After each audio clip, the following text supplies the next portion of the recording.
the northwestern and southwestern shores of Africa. When them Europeans came to North Africa, they seen blue black people. That's who they seen. How do we know that? Strabo says it. That's where the term Moor come from. Because when Strabo came to North Africa, he said, I ran into the Mori tribe, he writes. These people were black. Hence, they begin to say Moor means black, when Moor don't mean black. Moor means Westerner, or those who went west. And we're going to talk about in a minute how that term come to know. So our Prophet Noble Drew Ali again says the Moorish Americans are descendants of the ancient Moabites who inhabited northwest, southwest, the shores of Africa. He's right on cue with history. And then when you look at the slave trade, you already know that that's where we was picked from. We already know. But the Northwest Africa thing, it agrees with history. The earliest obtainable map of the whole continent, because it was issued with some variations in both Munster very popular works, Geography 1540, 1520, 1552, and Cosmographia 1544, 1628. The map is difficult to date precisely. Munster was a professor of Hebrew at Heidelberg and then at Basel, where he settled in 1529 and later died of the plague. By soliciting descriptions and maps from German scholars and foreigners, he was able over time to include up-to-date information in various editions of the atlases, becoming the most influential cartographer of the mid-16th century. Munster was the first map maker to print separate maps of the four then known continents. Again, this is one of the older maps. Now listen. I know we gonna have some people say, the Europeans said. Well, produce something that we said, because Europeans was coming to conquer. European was coming to take over. And when they was coming to take over, they made these maps to make it easier for them to know where they were going. They didn't make these maps to try to trick, fool, and act like, oh, let's make a funny map. No, they made the maps so they know where they're going. So when they conquer, they can get their brothers and sisters in line with the coming of the new era of enslaving Africans. That's why these maps were made. They wasn't made just be tricking somebody. Because the first thing we like to do, we like to cry, it's a European map. But we ain't gonna do all that. We ain't gonna do all that. And so when you look at this map of Africa, what do you see included? You see Arabia included. When you look at the map of Africa, you see Arabia. In all old maps, Arabia is right there. Where's the birth of Islam? Arabia. In this era of time. Now, the whole thing about Islam always was. But in the era of time of Prophet Muhammad, it came through the Arabian Peninsula. But these were our people, and we're going to go into that in a minute. Here's another old map, and I'm not going to read all this for the sake of time, but here's another old map. And the point that I'm making is this shows that Arabia is always in the old maps. They're always there. Why? Because Arabia is a part of Africa. That's why, as we know today. But who changed it? Who changed it? We're going to get to that too. Once again, they always included Arabia. To say Arabia is not a part of Africa is saying that you got one arm and wasn't meant to have two. This is the continent. But somebody changed it. But why did they change it? We're going to talk about it again. Israel, part of Africa. See, we be repeating European narratives of oppression. See, there's this little thing called divide and conquer. There's this little thing called divide and conquer. If you can divide the people and split them all up, then you can conquer them. When you claim your Africanness, you're going to get your mind back. Black and I'm proud. Black and I'm proud. When you claim your Africanness, you're going to get your mind back. Black and I'm proud. Claim your Africanness. Black and I'm proud. I'm telling you. When you claim your Africanness, you're going to get your mind back. Black and I'm proud. Claim your Africanness. Black and I'm proud. I'm telling you. When you claim your Africanness, you're going to get your mind back. Black and I'm proud.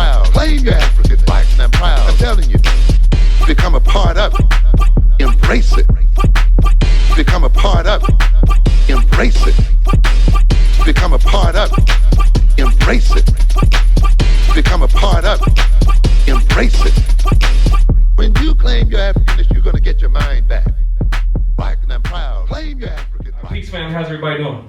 Good one, very good. All right. What would you say? Very good. Very good. I heard somebody else say something else. All is well. All is well. What'd you say, good brother? You just look like I need to say something to you. Good evening. All right. Welcome out to T-Net Holistic Wellness Center. I am a founder of T-Net Holistic Wellness Center with my family and some community. We appreciate you all coming out for this event. I'm going to say epic event. We've been talking about this for some time, me and dear brother. We've been talking about this for some years. And we finally, had a meeting of the minds, and we're going to make this thing happen today. And we are delighted that you all joined in on this festivity, on this occasion. Everybody, I want to give a shout out to my wife, Chef K in the back. Give her a round of applause, y'all. With Diaspora and Soul, Jamaican American Fusion. Just to let you know, that was a good cue. That if you want something to eat or something, if you haven't gotten anything already, we close our kitchen at 8. So, as long as you get it before then, you should be fine. And so what I want to do is tell you a little bit about why we do this community. We all know that we experienced COVID, the pandemic, some years, and it seems like the community has not really gotten back to how it was before, especially as it pertains to some of these community type of events where people come out and support lectures. So give yourselves a round of applause for bringing this back. And because I think it's important that we come and we talk, discuss topics such as the one that my dear brother will speak on today, and really have conversation around it. Because lots of time what happens is we take out, we go to our ends of the corner, and we don't really discuss these things. I got all the answers, but I don't want to hear what you got to say. So my dear brother agreed that he's open for dialogue today. Is that not right? Absolutely. He's open for dialogue, conversation, respectful conversation. That's what these community universities are about, so we can learn and grow together. Ashe? All right, so I'm going to say a few things about my dear brother. Where do I start? I'm not going to go too long, but I got various angles I can go. But which one do I want on the film today? I like to say I met my dear brother. Oh, this is where I start. So my dear brother, I didn't realize that he and I had already been in conversation before some years ago.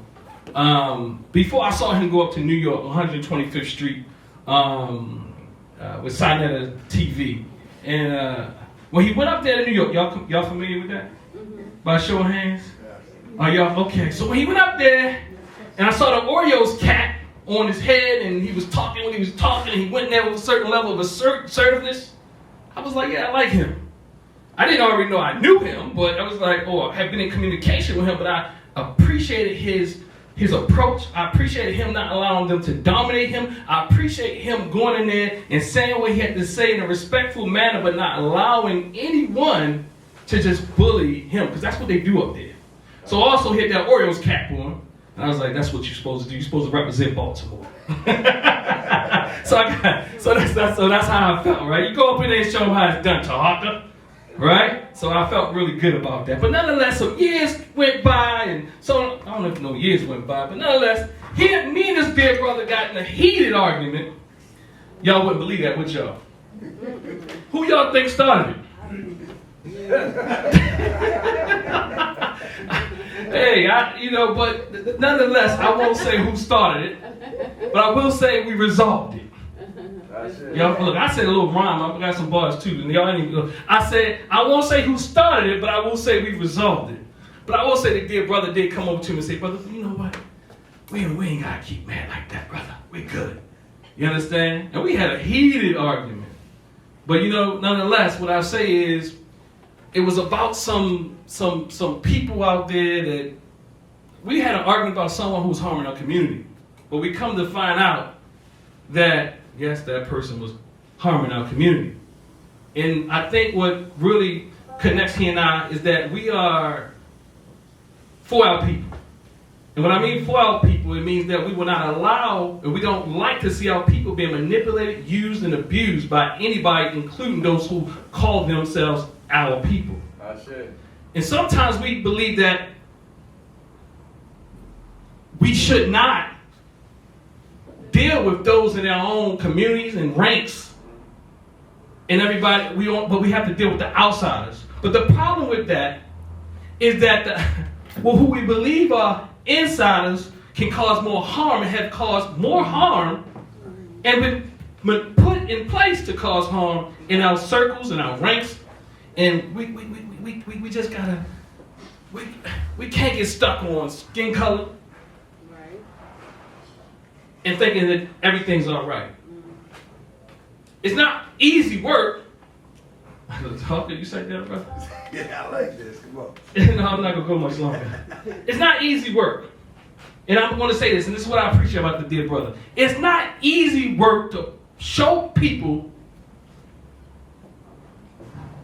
the viruses or the cancers in our own community. Because we don't want to see it, especially if they sound good, they look good, they talk good stuff, they give us dreams, and then here goes Taharka. Say, that's not real, family. That's not real. And I'm saying I've been doing that for years as well. That's not real, family. Because even the family members that you show this illusion begin to look at you funny because you showed them the light and the truth. And what I mean by truth is that you showed them that these people mean us no good. But we're so invested in something because of our oppression. We're so invested in hope, in dreams. So many times we become gullible. But nonetheless, what I want to do is say, I want to thank my brother for doing the hard work. Because sometimes people think it's easy. He can make it look easy. He can make it look easy. And lots of times people make it look easy. He probably said it is easy. But what I do know is for most human beings is that when we're in these type of situations, on the outside, we look calm. But on the inside, we're doing a lot of work. So I'm going to read his bio.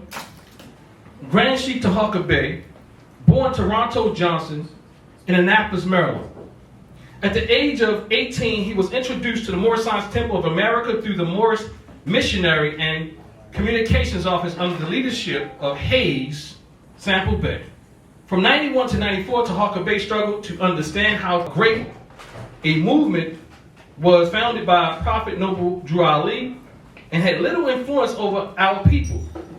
Taharka Bey searched archives and the information that was readily available at the time, but couldn't find the answer. After dissociating himself with organized temples, he would focus on understanding the Prophet Noble Drew Ali, born in the state of North Carolina.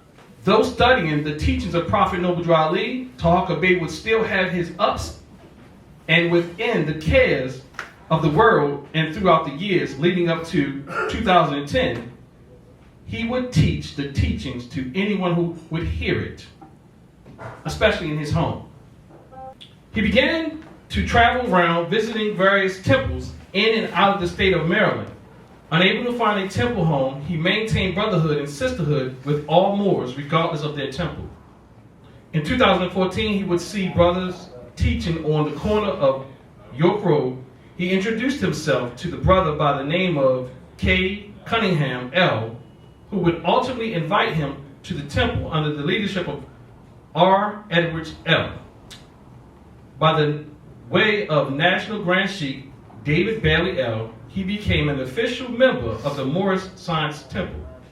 Just as fast as he became a member, the following year, Taharka Bey was appointed an adept of the Moorish Science Temple of America. Then in 2016, he quickly rose to the position of Assistant Grand Sheik. Then the next year would be the year Taharka Bey would become Grand Sheik of the Temple number 19. Taharka Bey would go on to establish the virtual Moorish Science Temple of America. He would also go on to create the Temple 22. And with all of that, Taharka Bey is most known for creating and producing the podcast the Moorish World TV, which has tens of thousands of viewers weekly. Today, Grand Sheikh Taharka is the national Grand Sheikh of the Moorish Science Temple, affectionately known as Noble Temples, with members throughout the United States and Ghana. Family, put your hands together and welcome Brother Taharka Bey.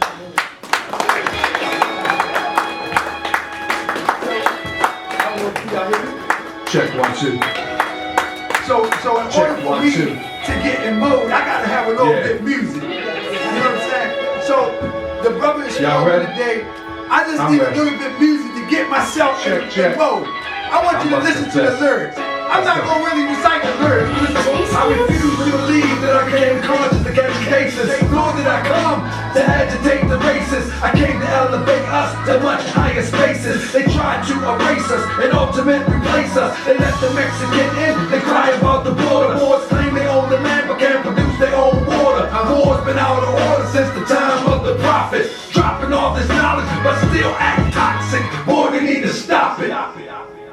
They sing it to the choir, they all blatant liars. They broke down and tired, they leave us uninspired. Drew Ali is the Mahdi, the prophet and the Lord, not Elijah or Farad. So let's stop with the facade. Who told us we was God? And Father God of law. Who told us about the Elohim and the Kajaganah? Who told us we was God? Not the Mako God, but the Microcosmic God, the children of Allah. This ain't no agitated speeches. I pray the truth reaches. Moors, we are rich. We ain't no poor righteous teachers. We are raw priesthood. I got a street wood. Try to label us destitute. We are resolute. For years, I would listen how they undermine the prophet. But now I'm here to challenge all the lies and the gossip. We only want the truth with proof, nothing less. This is how I do all my shows. And I've passed every test. Been to the lowest depths, on my way to the highest height. Ain't nothing you can do to stop this rain or this fight. Only thing you can do is give the prophet and save your soul. And know for sure I'm guided from the plane of soul. I get my nourishment from the ether plane where I dwell at. I'm on higher, lower than the worm, where the hell at?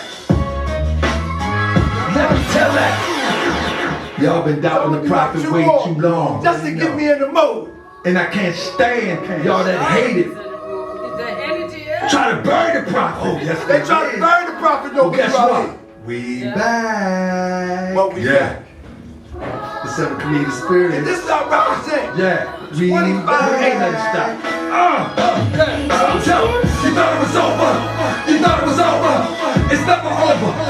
It's never over. You thought it was over. You thought it was over. Truth don't die, pass away. It's never over. You thought it was over. You thought it was over. You thought it was over.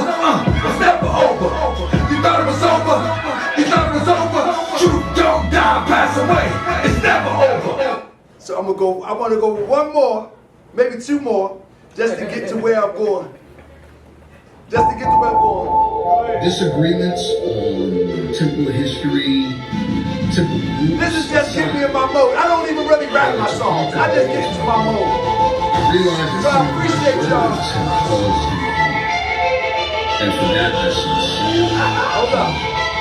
Listen to the word. And I see These fake sheets, I should have been when they come out. Apologize for what? I don't hear what they talk about. I beat it. They done sold they soul for some friendship. Abandoned as a child, now they desperate for some kinship. I've been here. They decided to turn blood and they clear. Next week they Mason. Faking assalamu alaikum. NOI this week, next week God body. You ever thought about sticking to karate flip flop? Boy, let me tell you something. Back in the day, you would've got the top pop for front. All of a sudden, you faking like you beat with me. Hide behind your lies, and I disagree. Gonna be Bruce Lee, keep stick dissing, and I'ma keep spitting. Good riddance. So I'm a warrior when it comes to voice. We got one. You know it's all good when it's truth against falsehood. Falsehood, I knock the brains out of falsehood. You know it's all good when it's truth against falsehood. Falsehood, I knock the brains out of falsehood. You know it's all good when it's truth against falsehood. Falsehood, I knock the brains out of falsehood. You know it's all good when it's truth against falsehood. Falsehood, I knock the brains out of falsehood. Come on, man. Get your red sheet. Your red sheet found you, man. Watch this. Y'all better get up before I do. Cause when I say it ain't gonna be right, I recognize I've been God. I use 7 in the sheet, walking with a skin charge. I've been lost, always been the lead. leader. You fight to be accepted by men like a diva. Boy, I can't believe ya, clacking all slick, living in this glass house, throwing all these bricks. Speaking of the bricks, still trying to be a dope boy. Get up off the podium, let the gospel go, boy. Think we don't know, boy, we know you real dirty. So why you front walking around acting like you're worthy? You know you're not worthy to represent the gospel. Why you want to make the people grand chic and hostile? You know it's all good when the truth will get a falsehood. Falsehood, I like the brains out of falsehood. You know it's all good when the truth will get a falsehood. Falsehood, I like the brains out of falsehood. You know it's all good when the truth will get a falsehood. I'm working on something like that. You know it's all good when the truth will get a falsehood. That's falsehood, I like the brains out of falsehood. It's all good when the truth will get falsehood. The people that brains out of falsehood. I only brains out of falsehood. I knock the brains out of falsehood. You know it's all people. Islam. Islam. Yeah. I got one more, man. And I be brains out. You already know. I'm almost there. So that song right there is talking about knocking the brains out of falsehood. Like we shouldn't be scared to tell the truth. We should always be ready to tell the truth, no matter time, no space. Even if we lose friends, even if we lose, because if you lose friends for telling the truth, they're not your friend anyway. So with that being said, I got one more I want to do, and I think that's going to bring us right to the lecture. Family, welcome to T-Nap. I'll be that boy you gon' remember. I'ma be that boy you gon' remember. I'll be that boy you gon' remember. Taharka Bey, front line to the law, call my number. I'll be that boy you gon' remember. I'ma be that boy you gon' remember, that's right. I'll be that boy you gon' remember. Taharka Bey, front line to the law, call my number. If you a friend of the boys, then you a friend of mine. I was told to watch my enemy, now hold my line. Those who speak against the prophet, they speak against me. And I'm speaking about the prophet over Drew me. Who was the first to remind you and bind you back to Morocco, the mountains, Mississippi, and Quebec? Told you you wasn't black, proved it was straight fact. You tripping off Trump, you should be tripping off that. Man, here we go again, acting like you a slave. The same people taught European how to bathe. And looking at women buying European hair. No love for self, but do the men really care? Hell no, cause they got a love for Europe. Whole generation chasing pills, weed, and serve. Yeah, they love Lil Yachty, Gucci, Kodak, Amigo, Ross, Lucy. But when the love for the woman look like your mother, I guess they say it's all black when it's under the cover. Now cypher, I'll be that boy you gon' remember. I'ma be that boy you gon' remember, that's right. I'll be that boy you gon' remember. Taharka Bey, front line to the law, call my number. I'll be that boy you gon' remember. I'ma be that boy you gon' remember, that's right. I'll be that boy you gon' remember. Taharka Bey, front line to the law, call my number. All you super scholars holler, this era for the workers. You ain't building on the ground, then you working in the twerker. That's a worker right there. Good, but that's only on the surface, body working for the people. Now tell me what's your purpose. Ain't worried about your homie, but know that I know every move that rock a fast. He ain't my bro, yeah you know I ain't slow. I seen it all before. How they try to kill a prophet, it was all for dough. And some got it right now. Don't say that I'm not down. I'm coming for my vast estate. I want my town, my shirt, my stores, my school, my nation. Sick and tired of procrastination and debate. Y'all keep hating when love is the savior. You don't love yourself, so you can't love your neighbor. That's why you killing, fighting, marry out of your race. If you ain't for Moore's world, then get out of my face. Cause Chinese love China, Italians love Italy. And if you should love the Moore's world, come on and build it with me, let's go. I'll be that boy you gon' remember. I'ma be that boy you gon' remember, that's right.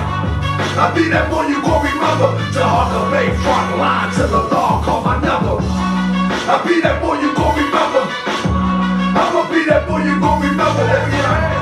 I'll be that boy you gon' remember. Taharka Bey, front line to the law. And that's how I start my show on Morse World TV. Try to get myself into the mode, because sometimes after working all day, you're tired and you just need some music. And I grew up loving hip hop. I drove my mother and grandmother crazy with the most foulest hip hop you could ever imagine. The NWA, the kill this and kill that, this woman this and that woman that, and my grand, turn that nasty stuff off. And so I just chose to I remember when I joined the Moorish Science Temple of America, a brother told me, brother, you can't be rapping no more. The prophet wouldn't even accept it. So I stopped rapping for a minute, you know. Then I got rebellious. Man, I'm rapping again. I was back to kill this, kill that, kill this, kill that. And so ultimately, I do it for therapy right now. So when I say in that song right there, all you super scholars holler, this arrow for the workers. Within our community, we got people that think that they are super scholars when it comes to any information. There's not nothing they can't tell you about. They can tell you, when COVID came out, they knew everything about COVID. When 5G phones came out, they knew everything about 5G. They knew everything about Egypt, ancient Kemet, they knew everything about everything. But the following year, let something new come out. Again, they know everything about. That's what I'm referring to as a super scholar. They just know everything. And I say super scholars holler, this arrow for the workers. I'm speaking to brothers like my brother Thompson Bey. Thompson Bey, he hit the ground running. And every community he goes to, he enriched the community. He's building things tangible. Arrow for the workers, I'm talking about people like him. Like, even if we never see eye to eye, you know what I mean? He always tell me, I ain't arguing with you. I ain't debating with you. What can we work together to do? And that's a worker right there. That's the spirit of a worker. He ain't got time to go back and forth with the Taharka Bey. He too busy getting his hands dirty and calluses on his hand. Is that right? Or you want to debate tonight? And so when I say if you're a friend of the Moors, you're a friend of mine, I look at people like Miss Ann. She traveled all the way from Mississippi as a supporter of Moorish World TV, her and her family here to support the information that is dispensed. And I like to say, you know, that is honorable for anybody of any group of people, any nation of people. Huh? Miss Ann right there in the back. In the back. You know, for any group of people outside of our group that can respect the intelligence, the knowledge, and the integrity that we bring, that is an honorable thing, you know? And I think we as a people, that's what we need to return to us as a people. You know, that honor, that integrity. You see what I'm saying? When I look at people like, one of the ones that inspire me, Supreme Grand Sheikh Praise the El. When I look at somebody like him that has dedicated that's all I know about him is, I don't know nothing else about you. That's all I know about you is work, brother. I watch you from the sidelines. In the bio, it says that I disassociated with organized temple, but I watched him from the sidelines try to unite with every group. And doors were shut in his face. I'm sorry, I got to put it out there. This brother tried to bring everybody together. And doors shut in his face. So people ask me, Brother Praise the El, why are you always talking about this and talking about that? Because I watched Brother Praise the El always went before me and met with shut doors. So why do I want to unite with people that don't want to unite with me? He already gave me the example. He gave his life as a willing sacrifice. All the years I'm talking about, hey, listen, I heard about him over 20. I've known about him for over 10. I've been friends with him for over 5. But the whole time, he's been trying to unite Moors together and was met with doors. But he never stopped. That's right. He never stopped. That's right. He never stopped. That's right. And with that being said, I know the road he took. So guess what? My objective now is to bring the people into the science that never heard of it before. Because you showed me those that think they know ain't ready to go. That's right. Your example as a living sacrifice. And so this lecture here is to expand the knowledge to those who may not be familiar with it. With that being said, I'd like to rise and give praise to the universal creator, the great God of the universe, Allah. And when I say Allah, please don't get it twisted. I'm not talking about the image in your head that has been given to you throughout history, that my wife is going to come up in here with her face all covered up. That's not Islam. That I'm going to come up in here with a beard to the floor. That's not Islam. I mean, no disrespect to none of that, but that's just not Islam. That's culture. So when I say the universal creator Allah, I'm speaking about the word of Allah. It's A-L, the L-A-H, God. No different than Jah, the Jehovah God, the absolute, the universal energy that all of us benefit from, because you didn't wake yourself up this morning. That alarm clock in you come from the universal creator, who I call Allah, is that same universal creator that wakes you and me up every day. And so from a Moorish perspective, I subscribe to the universal creator, Father God Allah, who has produced us all. You follow me? So I give praise to Allah, and I give honor to his prophet, Prophet Noble Drew Ali. I give honor to Prophet Noble Drew Ali, because I'm going to tell you, and I'm going to say it in this lecture, without people like Prophet Noble Drew Ali, Pan-Africanism would not exist in one way or the other. His contribution is just as worthy as Marcus Garvey's, as just as worthy as anybody else that sacrificed their life to bring us together on an even keel to move forward towards liberation. I make no apology for standing on the principles of Prophet Noble Drew Ali, the raw teachings of Prophet Noble Drew Ali, and there is not one single iota of the teachings of the Prophet Noble Drew Ali that I disagree with or that I conflict with. Not one word. And I'm willing, I'm sorry, Doc, I gotta say it, I'm willing to debate anybody on it, as long as it's done respectfully. As long as it's done respectfully. But I stand on the shoulders of some greats that follow Prophet Noble Drew Ali. And unfortunately, the ears of our people still haven't heard the truth of Prophet Noble Drew Ali. And so, before I get into this lecture, if I got to go on the internet and scream, play music, if I got to go on Facebook every Friday and demonstrate, if I got to use the energy that God Allah gave me to intrigue people, inspire people, engage people, or even agitate, not in a negative way, but agitate in the way that a wash machine agitate the clothes. We got to get the dirt out.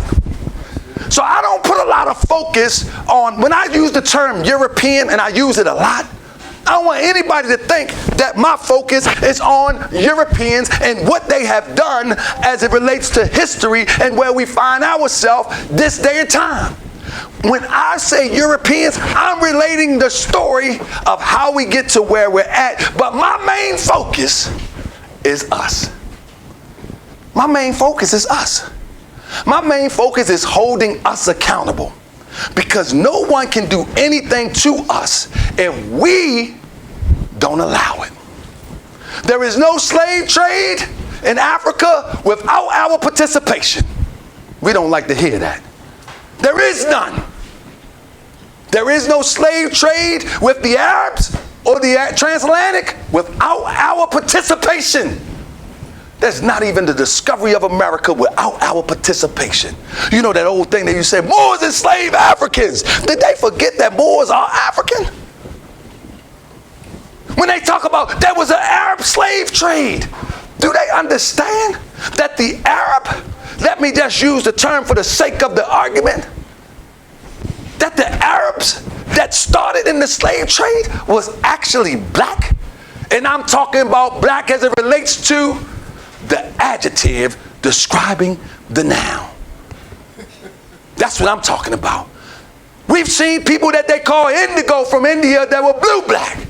We've seen people in the Congo that was midnight black. That's what I'm talking about. That's what I'm talking about. And I don't demonize the term black as other people do. No. Because it's a descriptive term, and that's the term I'm talking about today. But the point that I'm making is, these was the same people. Africans practice slavery with each other, and we try to romanticize it with our Roman mind. Oh, it was different. No. Subjecting somebody to your will against their will is slavery. We want to romanticize it. Oh, it's different. We wasn't so cruel. No, you probably wasn't so cruel physically, but mentally, to subdue somebody to your will without them having having the ability to resist is just as bad. In fact, it might even be worse, because the physical scars can heal, but the inner scars, they go on to generations after generation after generation, because we got a soul. This is all truth, and it travels through generation after generation. So those mental scars may be even worse than the physical scars. And I'd say all that to set the tone of this.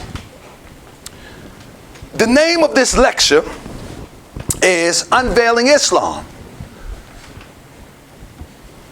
And I want to unveil Islam, take the covers off it, to show that Islam, as it relates to Pan-Africanism, is a part of the same struggle. My objective of this lecture is not only to show that Islam is African, as we see Africa, because when we see Islam, the first thing that we see is pale or red-skinned Arabs wearing jalabis, turbans, or whatever cultural wear that they wear. But let me say this, and I'm going to start this off, because I got a lot of slides I want to hit through. When you look at the Arabs of the day, when you look at North Africa of the day, when you look at Mexico of today, when you look at Australia of today, is that the same Australia, Mexico, North Africa, or Arabia of yesterday? Of course it's not. Of course it's not. Somebody told us that those people are different from us. I refuse to believe that. I refuse to accept that. We are a global people. And when we marginalize ourselves, we weaken ourselves.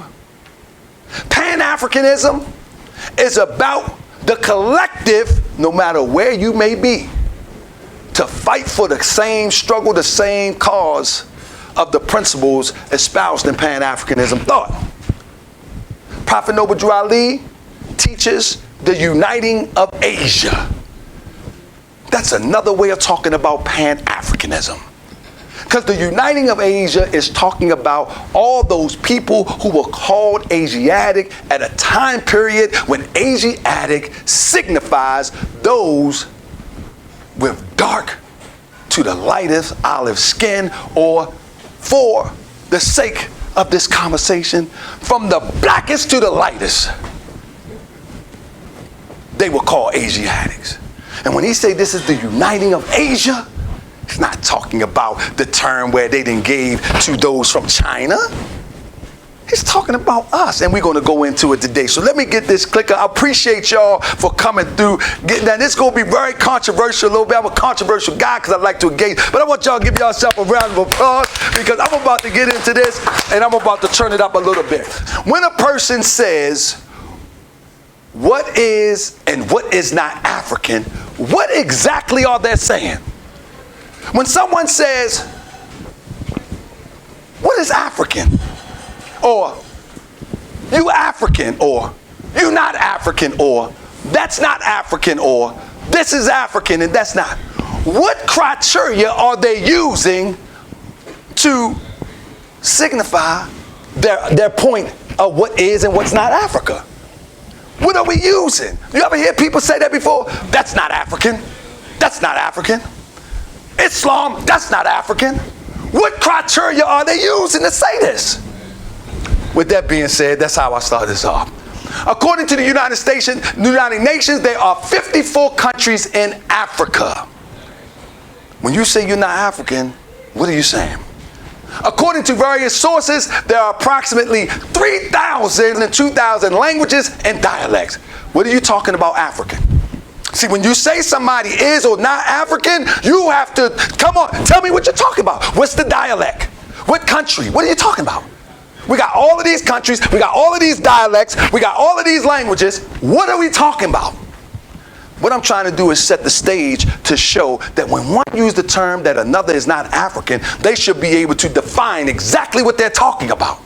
Because this scholarship that people be putting out lately is kind of shady to me. When it says Islam is not African, but you are African, and if so, but you are African, if you're so, then what type?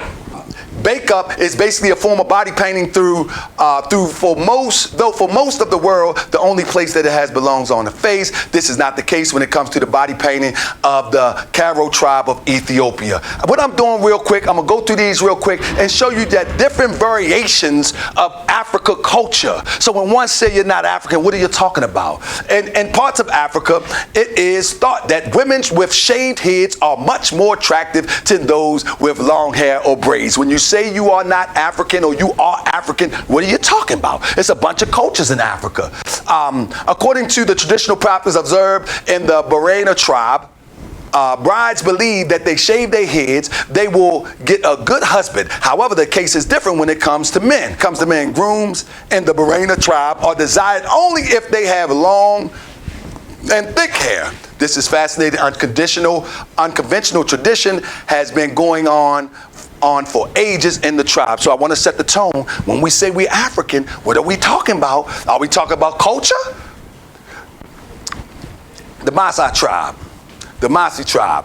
You can correct me if I'm in error, but the tribe of Kenya stretch their earlobes using stone, wood, and bones. Traditionally, both men and women stretch their earlobes. So I think I'm making my point here that when we're saying that we're African, what are we talking about? And you're not African. What am I talking about? We got to define that in this era of time. We just can't jump out there and talk people not African. The Fulani and the Sahara, West Africa, widely dispersed across the region, inhabited in many countries. They live mainly in West Africa and northern parts of Central Africa, South Sudan, Darfur, and region. That's how they get down. So when we talk about we African, this is a problem that I have when people come at the Moorish Science Temple of America and Moors practicing Islam in the form in which we practice. Because some would say, that ain't African. What I'm saying, what is then? The Sisters of Mauritania, Labla, is a practice of force-feeding girls from as young as 5 to 19 in countries where obesity was traditionally regarded as desirable, especially prevalent in the rural areas and having its roots in Tuareg tradition. Laba is practiced to increase chances of marriage in a society. Do we practice these things today? I'm gonna make a strong point coming up in a minute. Scars are not really something that is universally accepted as being a beautiful attribute for the New Guinea. In some African tribes, they are most definitely a sign of beauty. What I'm saying is, when we look at our people, there's so many different variables. There's so many different variables to try to definitively say something is and something is not African. Because the variables are so large that you cannot narrow it down to our narrow understanding. Because it's a disservice to the knowledge and a disservice to all the civilizations on the continent. But in America, we will try it. When one says something is not African, the only thing that can be saying is that that something is not culturally or spiritually connected to the people living in the area that is known as Africa today. That's the only thing you can be saying. So today we're going to challenge that. Africa is the world's second largest continent, both by size and number, after Asia. Its landmass holds 54 countries and 9 territories. Over 1.11 billion people call Africa home and call themselves African. Africa and being African has become a core part of the identity of millions of the continent inhabitants. But where does this word, to which so many have emotional connection, come from? The exact origins of the word Africa are contentious, but there is much about its history that is known. We know that the word Africa was first used by the Romans to describe the part of the Carthaginian Empire which lies in the present-day Tunisia. And what I'm saying is, it's not their word. They came there and the word was there. It's not their word. But in their travels, they will use the word that was there. Example, Miami was already here. Nobody named, Europeans didn't come here and name Miami, Miami. Tallahassee was already here. They didn't name Tallahassee, Tallahassee. Toronto in Canada was already here, my name, hence. They didn't come here and name Toronto, Toronto. It was already here. So it's the same thing when they came to the shores of Africa. These names was already there, and they used these names to identify the part in which they had came upon. But anyway, when the Romans conquered Carthage in the 2nd century BC, giving them jurisdiction over most North Africa, they divided North Africa into multiple provinces. Amongst these, there were African Proconsulis, northern Tunisia, and Africa Nova, much present-day Algeria, also called Numidia.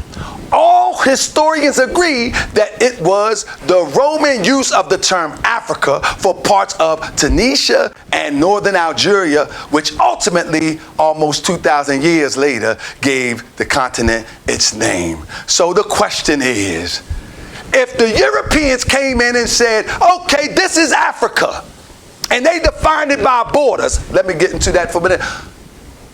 They define it by the borders right here. And you say something is and not Africa. What definition are we using? Because later he defines Africa as the whole continent that we know as Africa today. But initially he only described, before the 16th century, Africa was only used to denote the part of the larger landmass that makes up the continent, primarily the area occupied by Tunisia and Morocco. That was the only Africa, according to Europeans.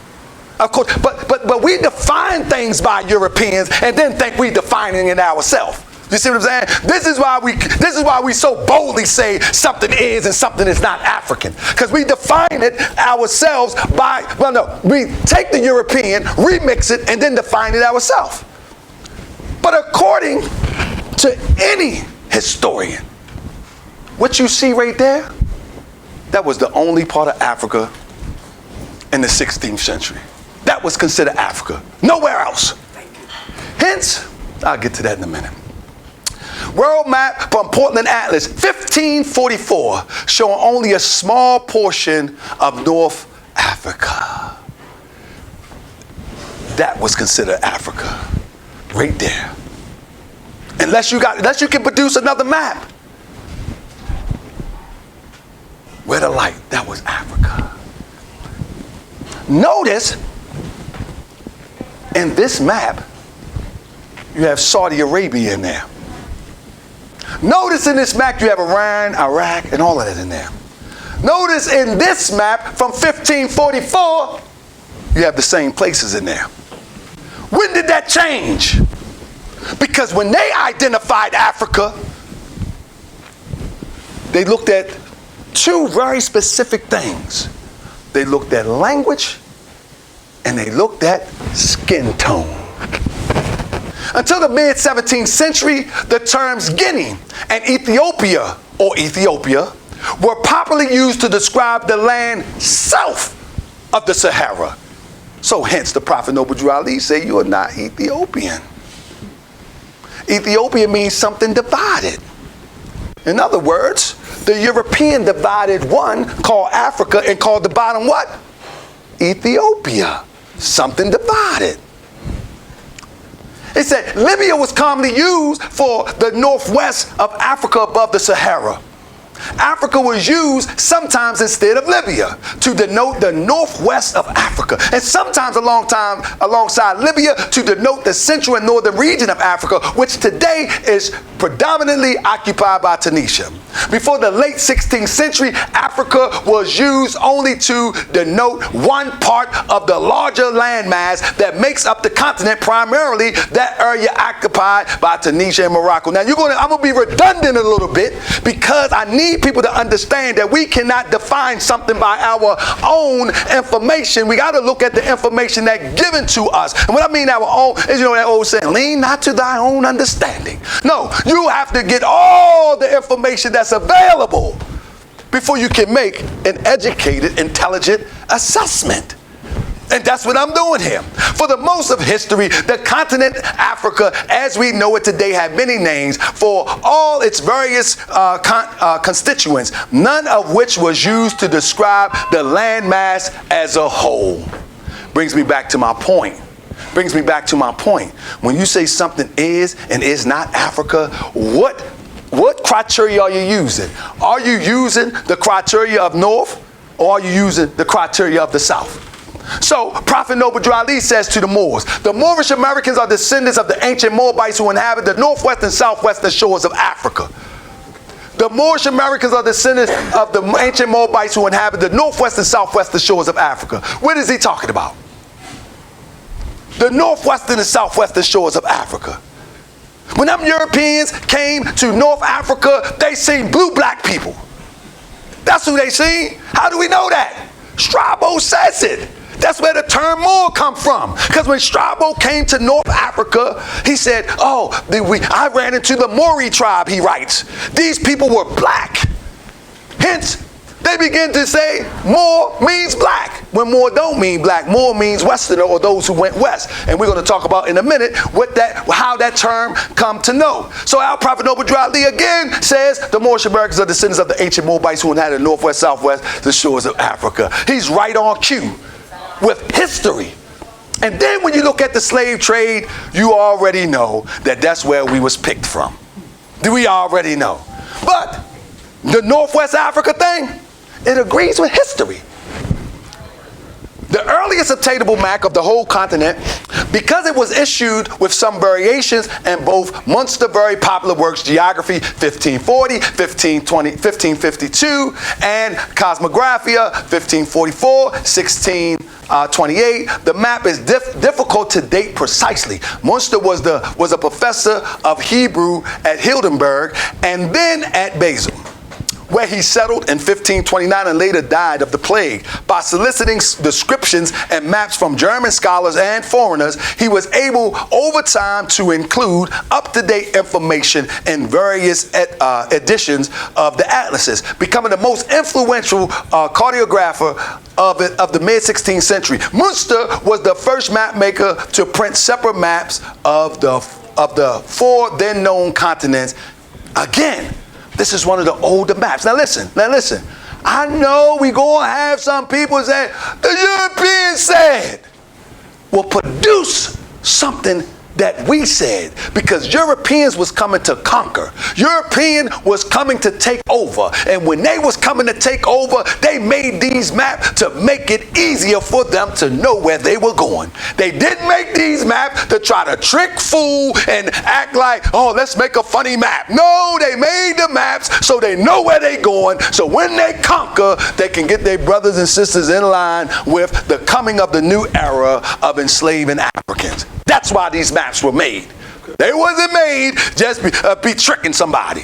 Because the first thing we like to do, we like to cry, it's a European map. But we ain't gonna do all that. And so when you look at this map of Africa, what do you see included? You see Arabia included. When you look at the map of Africa, you see Arabia. In all old maps, Arabia is right there. Where's the birth of Islam? Arabia. In this era of time. Now, the whole thing about Islam always was. But in the era of time of Prophet Muhammad, it came through the Arabian Peninsula. But these were our people, and we're going to go into that in a minute. Here's another old map, and I'm not going to read all this for the sake of time, but here's another old map. And the point that I'm making is this shows that Arabia is always in the old maps. They're always there. Why? Because Arabia is a part of Africa. That's why, as we know today. But who changed it? Who changed it? We're going to get into that too. Once again, they always included Arabia. To say Arabia is not a part of Africa is saying that you got one arm and wasn't meant to have two. This is the continent. But somebody changed it. But why did they change it? We're going to talk about it again. Israel, part of Africa. See, we be repeating European narratives of oppression. See, there's this little thing called divide and conquer. There's this little thing called divide and conquer. If you can divide the people and split them all up, then you can conquer them very easily. Very easily. Not only can you conquer them very easily, you also can dress up and act like you're them. And that's what happens in, most importantly, Arabia. Old map. This is old maps. I'm zooming in now. And I said I'm going to be redundant because I'm going to tell you, family, if y'all don't know why I'm being redundant, because me being loudmouth Taharka Bey, I get a lot of flack. Oh, you Moors ain't no African. You Moors enslaved Africans. That old Turkish fez on. See, one thing about a Moor is a strong brother and sister. Because guess what? We'll walk out with this fez on. We don't care how crazy you look at us. We'll walk out with this fez on because we know it represents royalty. We'll walk out with this fez on because we know that it represents that we possess the highest science. And if we don't possess it, we're going after it. And so we walk with our chests out. We walk with our chests out with it because we know it. If someone says it's Turkish, we know it ain't Turkish. The word fez don't even associate with Turkey. It's West African. With that being said, I'm going to just slide down to some of these so I can get to some of the more important parts. This is talking about the map, which I already went over. I said I was going to be redundant, but I don't really have to be. Early inhabitants of central Maghreb had left behind significant remains. Early remnants of hominoid occupation in North Africa was found in Ain el Hennek, near Algeria, 200,000 BC. Later, Neanderthal tools makers produced hand axes in Levalloisian and the Monastronian style 4300 BC, 43,000 BC, similar to those in the Levant. According to some sources, North Africa was the site of the highest state of development of the Middle Paleolithic flake tool technique. Tools of this area started about 30,000 BC. Are called the Atturanian, after the site of Bir el Attur, south of Annaba, and are marked by high standards of workmanship, great variety, and specialization. The reason why I point this out, because reading this, it'll show you that what you see in North Africa, you also see in the Levant. That's the connection. That what you see over here, you also see over there. That's the connection. That's an old map there. This map here, Anaximander, the visionary philosopher of ancient Greece, stands credited with crafting one of the earliest known maps of the world, making a pivotal moment in the evolution of cartography. Which makes this achievement particularly noteworthy is the circular design with the Aegean Sea at its nucleus, and the thin known lands of the world's radiating outward, embraced by a vast expanse of ocean. The reason why I point this map out, this is an early map right here. Again, when Europeans came to these lands, they didn't come naming anything. They came to things that was named. Hence, we see Asia and we see Europe. So the Moorish citizenship of America, we say, we don't call people white people. That's a misnomer. We don't call nobody black people. That's a misnomer. As it relates to national origin and descent nature, we don't use those terms. Why? Because everybody on the planet Earth come from a landmass, a tribe, or something. That's right. And black is a descriptive term. It describes a noun. A noun is a person, place, a thing. We learned that in elementary school. So if somebody gives you a name and you carry the name as a descriptive term, by all means, that's fine. However, Just because I choose not to describe myself, to carry a name of a descriptive term, don't look at me like I'm crazy. Because everybody on earth, in Africa and around the world, describes themselves by the land or tribe in which they ascend from. It doesn't matter if it's Italian, it doesn't matter if it's Polish, it doesn't matter if it's Kenyan, it doesn't matter if it's Ethiopian, it doesn't matter where you find yourself on the planet Earth. People describe themselves from either the tribe or the national standard in which they are citizens of. That's just the bottom line. Where did the word Middle East come from? Where did the word Middle East come from? Tell us, Griffin. Where did the word Middle East come from? How did these things come about? Did we create a Middle East? No. The term Middle East originated from the same European perspective that described Eastern Asia as Far East. The same people. They recalculating the earth for you. And we repeat it like we did it. Listen to it.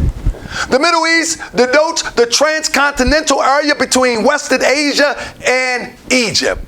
It is comprised of 17 nations and an estimated population of 371 million. Some of the area's largest cities include Riyadh, Cairo, and Istanbul. Let me go down to some of this real quick. This would be considered the Middle East. As I told you before earlier, that this part, I'm too loud. As I told you before, this area right here is Africa until somebody disconnected. Now we're going to go into the disconnect. If you accept the narrative of the Middle East, then you must accept that these are the same people. If you accept that this is the Middle East, then you must accept that Egypt, Sudan, and Libya is the same people as Saudi Arabia. Because the Middle East is not just over here. This is why in school we thought that Egyptians, or the teacher taught us that Egyptians was Europeans. Why? Because when they created the term Middle East, they included Libya, Egypt, and Sudan. Clearly we know Libya, Egypt, and Sudan is where? In Africa as we know it today. However, we'll separate Saudi Arabia, Iraq, Syria, and everything else because we don't want to identify with the imagery that we see today. But the ones that actually created this concept here, they also included this. So now when you say that this person is not African, then you got to include this too. You got to, because you're using the definition that they gave you. The original continent of Africa included all of this. All of it. The Middle Eastern region was particularly important to the British during this period in history, as it served as a buffer region in the defense of the British interests in India. Anybody hear about the Indian caste system? In India, they took over India. They took over all the spices. See, we're going to get into that about Mecca too. See, one thing about these areas, they were very lucrative areas. And this is why you get people coming in. They're not coming in because they fascinated with the culture. It's money. It's money. Mecca was one of the biggest trading posts in the desert of the Arabian Peninsula. So getting control of Mecca, you get control of what? The money. The British was in control of all the spices in India.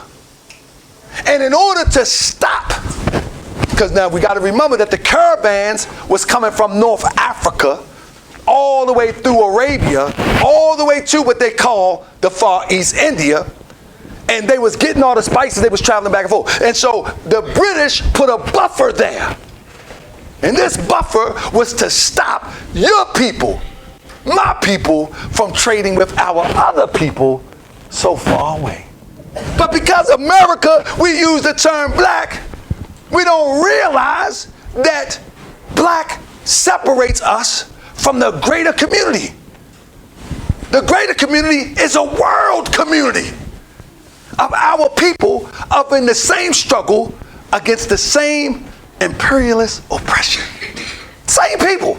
The term made sense when they were first coined. And they help to designate a location from a Eurocentric perspective.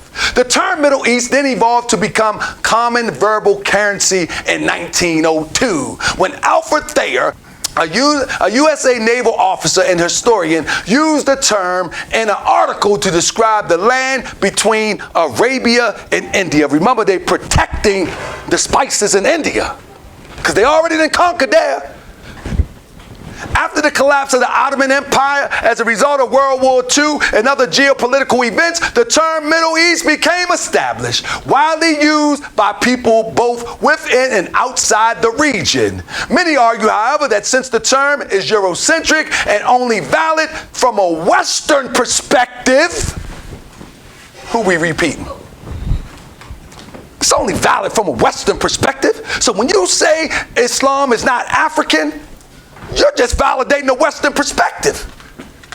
That's it. Because in time of antiquity, that was a part of the whole land.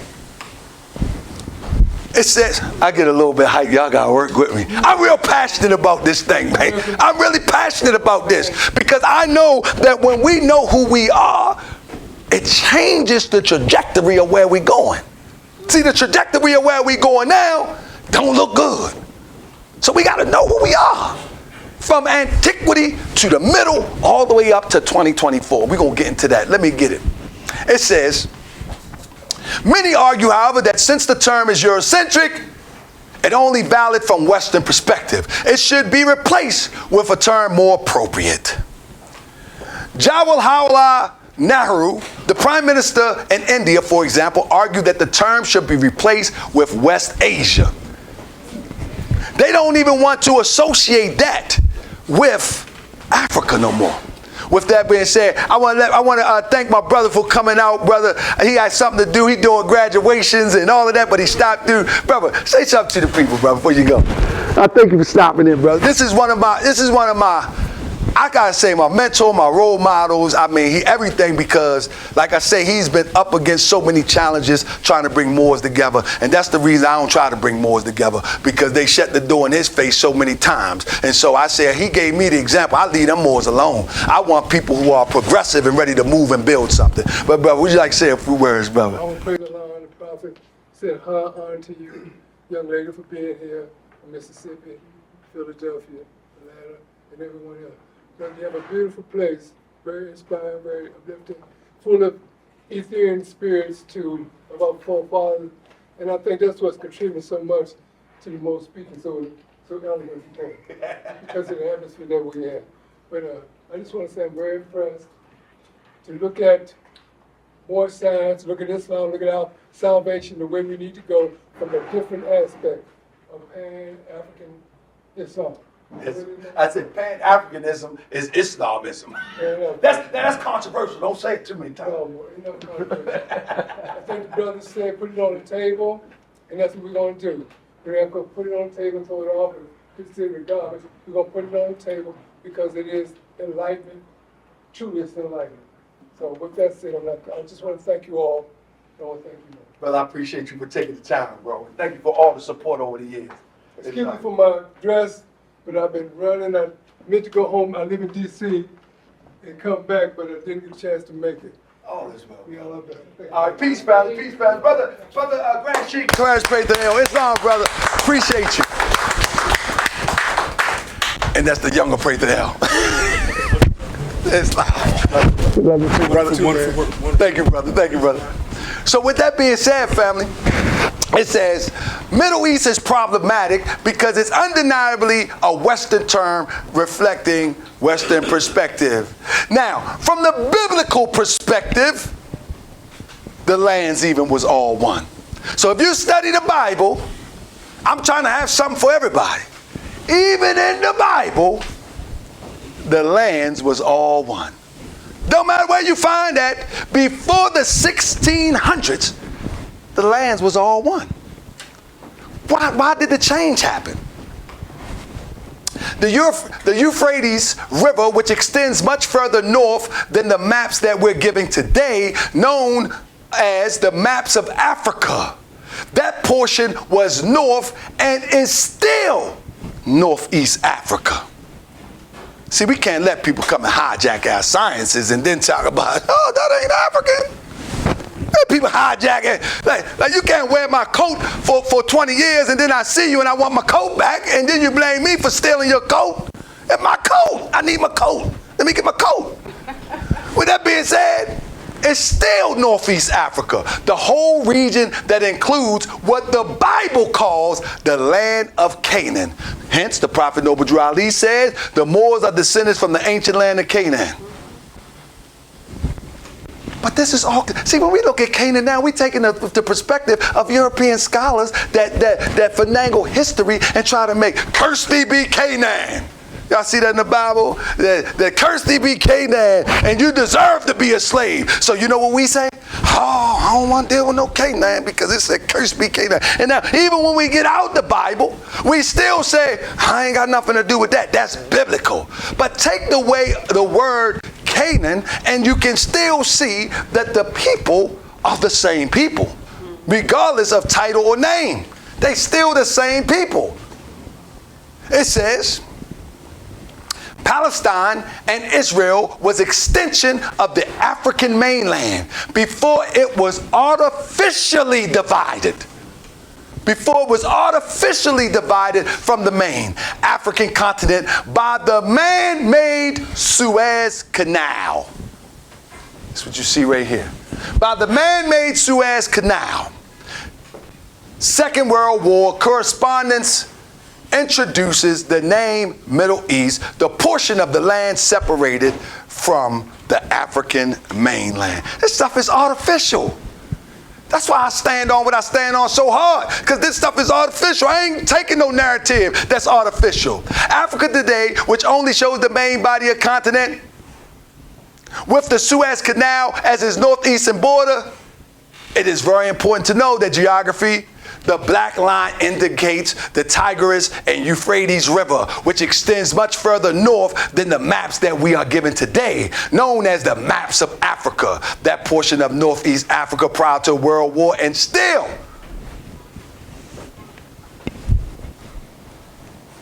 is Northeast Africa. Still, unless we accept the narrative,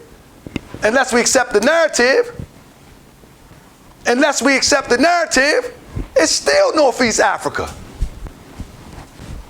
Let me go into a little bit Islam real quick.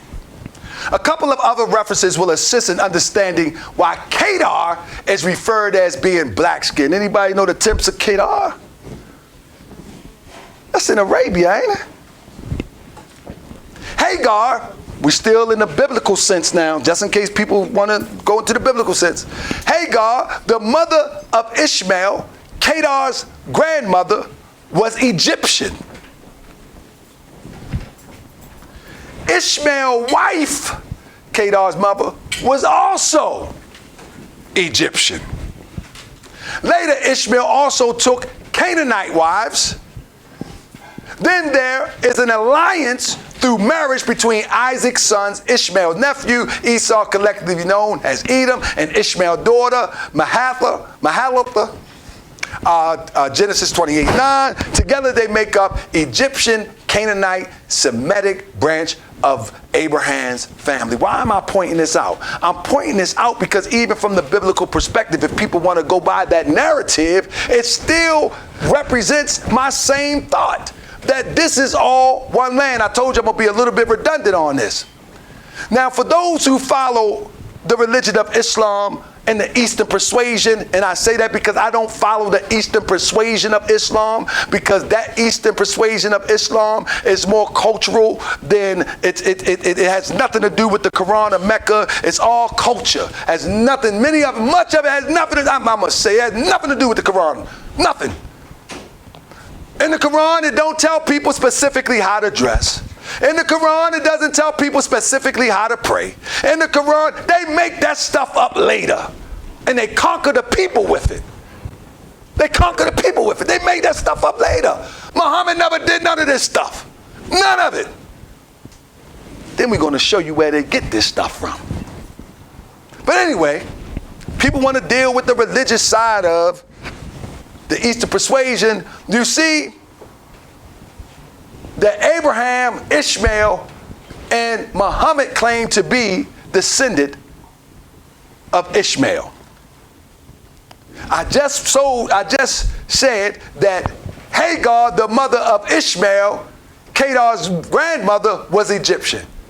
Muhammad claimed descendants of Ishmael. Now that's in the Quran. So if she's Egyptian, Kedar considered black, what we talking about? What we talking about? And when I say black, I'm using the descriptive term. The term Middle East is actually a political construct which was coined in 1850 by the staff in the British India Office. During this period, the Orient, a term used to describe the East, was split into three distinct areas: the Northeast, the Middle East, and the Far East. We didn't do that. That's called the divide and conquer tactic. We didn't do that. The Near East included the Ottoman Empire, much of today's Turkey, and the Balkans. The Far East included Asian countries along the Pacific Ocean. British colonization of India made this region of critical importance for the British during this time. I told you they was trying to get them spices. They was trying to secure them spices, and they was trying to stop our camel caravans from getting through. And so they put these buffers in. They were stopping our bread, basically. This is why this was all created. Listen, artificial boundaries. The boundaries created took little, if any, account for ethnic boundaries. In other words, they never considered that the people in the people in Mecca was looking like the people in Ethiopia. They never considered that. They never considered that the people in Medina was looking like the people right across the water in the Sudan. They never considered that. They say, forget all that. Listen, this is about commerce today. And we follow the same narrative. So, for still in the biblical perspective, the Exodus. Why would people of European descent keep on escaping to Egypt in a time when Egypt was burnt black people? It don't even make sense. It don't even make sense. Why would they look, even the Exodus, they didn't remix history so much on us. There is no separation. We separated because we see the people who have conquered it, and we see the faces that make up what we think is the people. But they are not the people. They are not the people. Old map from about 1665 showing all Africa being called Ethiopia. See how they keep changing? We don't change this. They keep doing this. And we follow the narrative. And we follow the narrative and we become divisive amongst each other. But we're following their narrative. We're not following our narrative. If we follow our narrative, we would know that when the European came, we would know how he identified and tried to map this out so he can conquer, and how he divided in order to make that conquering easier. But today, we the gift that keep on giving, we divide ourselves. For the lack of knowledge, do a people perish. For lack of knowledge, look at Abraham's journey. Look at Abraham's journey. If you believe in Abraham, listen, I'm not trying to compel nobody to believe in anybody. But let's look at the story from a theoretical perspective. Let's look at it in theory. Why would Abraham be so interested in running to Egypt before even any European was ever known, other than the Hyksos was getting their head beat off, to ever known to be comfortable in Egypt? And then when he get to Egypt, according to the Bible, anybody know the story? What they try to do? Give me your wife. Give me your wife. And he was able to demonstrate, that's my sister, I'm your brother. Oh, chill, be cool. Don't act ill. Chill. Why would that be so important? Before the Second World War, the whole region now called Middle East was known as Northeast Africa. I think that kills the argument off the break that Islam is not African. Now we got to define, hold on, we ain't finished. Now we got to define how it was established and by who. Was it the European invader? Was it the mixed multitude? Or was it by one who was descendant of those that we call today African? I say Muhammad was descendant by those who we call today artificially Africans. Like I say, Africa is a broad term to be used to identify one individual. It's too broad of a term. It's way too broad. But with that being said, when Muhammad, people try to say that Islam was spread by blood. They try to say Islam was spread by blood. That's a false narrative. That doesn't mean that Islam didn't have a period where they went out and conquered other areas and it got bloody. Let me tell you what I'm saying. When you say Islam is spread by blood, Muhammad, how the story goes, whether you believe in it or not, how the story goes, he was in a cave, he heard the voice of the angel and told him to read, and he told him, look, go and spread this word. I mean, I'm paraphrasing. And so he goes into his hometown and starts saying, we got to stop worshiping idols. We got to stop worshiping all these gods. There's only one God. And in the Arabic language, the name is Allah.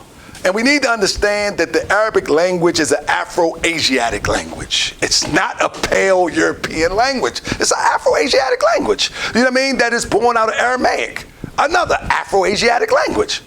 And the language does not signify a separate God from the gods on the continent that we know today as Africa. It's just the language difference. That's it. But it's Afro-Asiatic language and a very prevalent language. You know what I mean? This is why we love the design of calligraphy. You see what I'm saying?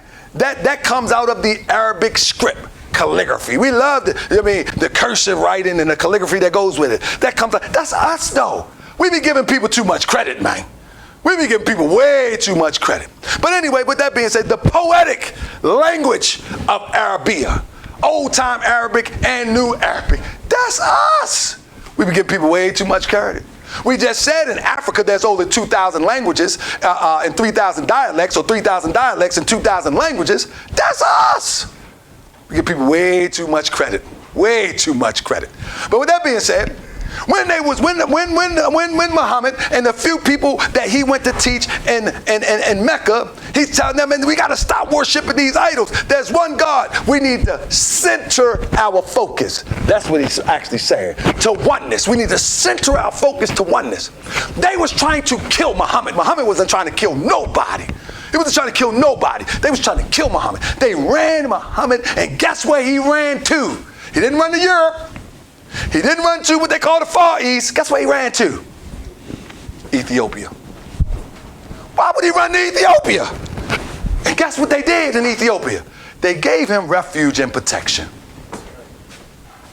Why would he run to Ethiopia? Guess why? Because he identified him and them as one people. Just different states of existence. In other words, different governmental practices, different cultural practices. He calls a woman out of Ethiopia his mother, which wasn't his mother. We know his mother's name was Amina. He calls a woman out of Ethiopia his mother because how they embraced him. You see what I'm saying? We're going to get into that in a second. It says, for thousands of miles of Africa travel, a personal record of the journey of the Nile and through the Sudan to the confines of Central Africa, embracing a discussion on the sources of the Nile and examination of the slave trade. Now, this is a sketch of a map by Alvin Southworth. This had nothing to do with trying to define the borders of Africa and including Arabia. This map had everything to do with the sources of the Nile and the slave trade. They're not including this in there to try to sneak one in. they trying to get to the resources. As we say, get to the money. They trying to get to the resources. And once again, I said I'm going to be a little bit redundant because this was the original borders of what we know as Africa until they changed it. Fam, let me remind you what I'm talking about. Let me reiterate what I'm talking about. I get a lot of flack because I'm a Moorish American Muslim. And I get a lot of flack where people say, Islam is not African. And so I speak to the point that when you say that, whose definition of Africa are you using? Whose definition of Africa are you using? You can't be using the definition that the borders was defined by when the first imperialists came to Africa. You only can be using the definition that they gave you. And most likely, not even using that definition right. Because when they first came, as we said in the beginning, they only considered the northern part of the region Africa. Was Abraham black? People often ask the question once they recognize that Abraham's ancestors came out of Africa, the question reveals some misconception that should be addressed. Misconception. Black and white populations are genetically unrelated. That's a misconception. Molecular genetics have demonstrated that all humans living today have some common ancestry at the point of origin of our first ancestors is Africa. Remember when I'm saying Africa, I'm not talking about Africa of the borders of today. It's not what I'm talking about. I'm not talking about the borders of today. How about the borders of yesterday that have been erased from our memory? From the beginning of human existence, there has been genetic diversity. Even today, Africa has the greatest genetic and linguistic diversity of any continent. Misconception. Africa is populated by black people. Human populations in Africa always have had a great range of physical appearances. When I say black, I'm using the descriptive term. The strict descriptive term. Strict.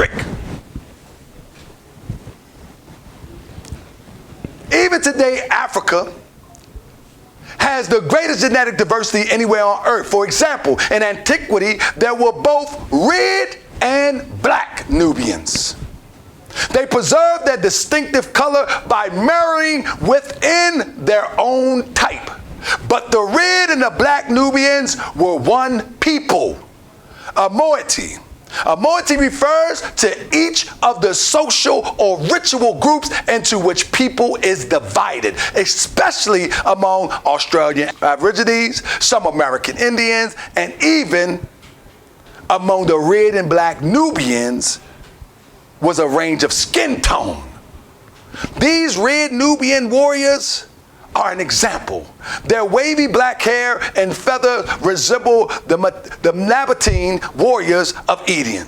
The Edomites were known to have reddish skin tone. We see that today. But guess what? We become prejudiced against each other. Y'all remember the old thing? We put the light against the dark against the light. I mean, what they call it, the Willie Lynch demonstration. These people seen themselves as the same people in the same land, but what they did, they produced according to how they identified culturally as well as physical appearance. Africans never called themselves black back then. They never called themselves black back then. Why people say blackness is a racial term, unlike brown? Why do people say black is a racial term unlike brown? Is brown a racial term? We try to say that about Mexicans. They brown people. They brown people. Chinese people, yellow people. Unlike brown. To deny Malaysians, Melanesians, and Aboriginal as black. Colonists called Africans black because of their skin color. Race did not exist back then. I told you when the European explorer came to North Africa, he seen the Maori people and he said, these are black people, and the Maori people are black, and so we're going to say Moor means black when Moor don't mean black. So he's using the descriptive term of what he actually sees. Race was invented to separate as a desperate attempt to change history and confuse the masses. Black is brown, brown is black. Listen to what I'm saying. This is the logic. Black is brown and brown is black. Hence in America, what we say? We all black people. We all black. People get offended when you try to take that rug from under their feet about this term black. But it's a made up term. Race was invented. What we call that? Some type of social construct or something? It was invented.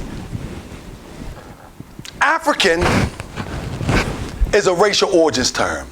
The reason for this is because of modern times, transportation, etc.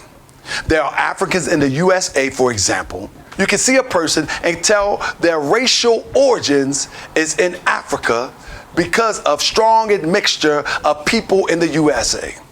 You can see a person and consider this person lineage and racial origins are African, Asian, European. Africans on the motherland racial origins has no major thought. It is, are you Fulani or Igbo, etc. You hear what I say? On the continent, nobody asking, are you black? They're asking, are you Ashanti? Are you Fulani? Are you Igbo? That's what they're asking. They ain't asking if you're black. And one may argue, say, because everybody is black. No, no. It's because the tribal term identifies not only the person, but it also identifies the culture, the history, and every other enriching thing that come with the people. Black does not describe that. Black does not describe that. And so it says, black is not necessarily our color. Most humans are in America who call themselves black are actually black, dark, chocolate, yes. Africans have the strongest diversity of any humans on the planet. Black is a colonial term started in the colonies of Virginia and Maryland after something called the Bacon's Rebellion. Anybody familiar with that? It's a fake term. It's a fake term. Bacon's Rebellion, where Africans joined up with Europeans and almost took over from the elites. I'm going to say it again. Where Africans joined up with Europeans, not any European though, where Africans joined up with Europeans and almost took over from the elites. After subdued during the colonial assembly of Maryland, the term white as applied to the human race was created alongside of the term black. But there's a reason for this. Alongside of the term black. Gray area here. White comes from a more of a Christian icon imagery of white doves, white is light, white is right, etc. Manifest destiny. If you white, you're going to be all right. At the beginning, to separate Africans from Europeans, it was Christians who was going to be the word for white. Black and white were terms developed to leverage poor Europeans that teamed up with Africans to lean them towards the upper class. In other words, in order to get the poor Europeans to roll with them and not fight against the same people that they was oppressed with, they said, listen, those are black people. You can't fight with them. We are white people. We are pure. And so the poor Europeans, indentured servants, oh yeah, we white, they black. That was used to leverage. Now you get black laws. No poor Europeans that go along with this new identity have all power over non-whites. Now poor Europeans that go along with this new identity have all power over non-whites. In other words, when they accepted the identity white, now they put themselves above the ones that they was fighting with and says, I'm better than you. And since that time, the black-white demonstration has been happening on a very sophisticated level. On a very sophisticated level. Goes on to say, black means no rights, not Christian, etc. Along with dark black religion, the dark mysterious Africa, Europeans documented the different tones of brown of Africa. Black, according to science, means deaf. The science that we're talking about is a social construct science, where in America it was created for you, so you can act in it and you can't benefit from it. No matter how much you fight in it, it takes away from the specific identification of who you are and the greatness of who your forefathers were. So when we say black and you say that we're African, you got to get specific with it. Because black can mean so many things. You see what I'm saying? So when I describe myself as a Moorish American, I'm connecting myself to the greatest empire that happened right before slavery. And that those people was put into slave by a papal bull of the Catholic Church. And this is all written history. They say, go get the Moors. Enslave any infidel. Those was the people that was put into slavery. Those was the people that was negotiated with to be put in slavery. Those was the people that was considered Moors. And so I identify with that. That was the last stronghold of our people in northwest, southwestern shores of Africa. Those people was known as Moors, not because the European named them, but because when the European came to the shores, that's what they called themselves. With that being said, what was the main result of Bacon's rebellion? Bacon's rebellions in 1676 was the last major uprising of enslaved blacks and white indentured servants in the colonial Virginia. One consequence of the failed rebellion was the intensification of African slavery and the social separation of blacks and whites in Virginia. Intensified slavery. That means it got more brutal. That means it got more nasty. That means that even the poor European that was being enslaved by his own people now could look at one that they was right alongside with doing crops, picking cotton. Now they could look at them and be just as brutal because they wanted to fit in with the elites. A psychological warfare happened. Psychological warfare. You follow what I'm saying? The rebellion also had taken place in the midst of a fundamental shift in Virginia labor's force. Several decades after leading planters had collectively decided to replace white indentured servants with more easily controlled enslaved Africans. This was their theory. That is easier controlled enslaved African than quote unquote white indentured services. So they got to remove the poor white indentured services out of the way, and they got to make sure that the white indentured services rule power over the enslaved African. This was their theory. So they go out and they said they decided to replace the white indentured services with more easily control. I'm not saying this is their theory. Enslaved African. But roughly 20 years before the supply of slaves will make that possible. By 1700, the slave population had soared. British immigration had slowed, and many poor whites had either become better established or had departed the colony. At the turn of the century, white Virginians were increasingly united by white populism, or the binding together of the rich and the poor. Whites, through their sense of what they considered their common racial virtue and their common opposition to the interests of Indians and enslaved Africans. You see how they chose to unite? They chose to unite to keep us enslaved.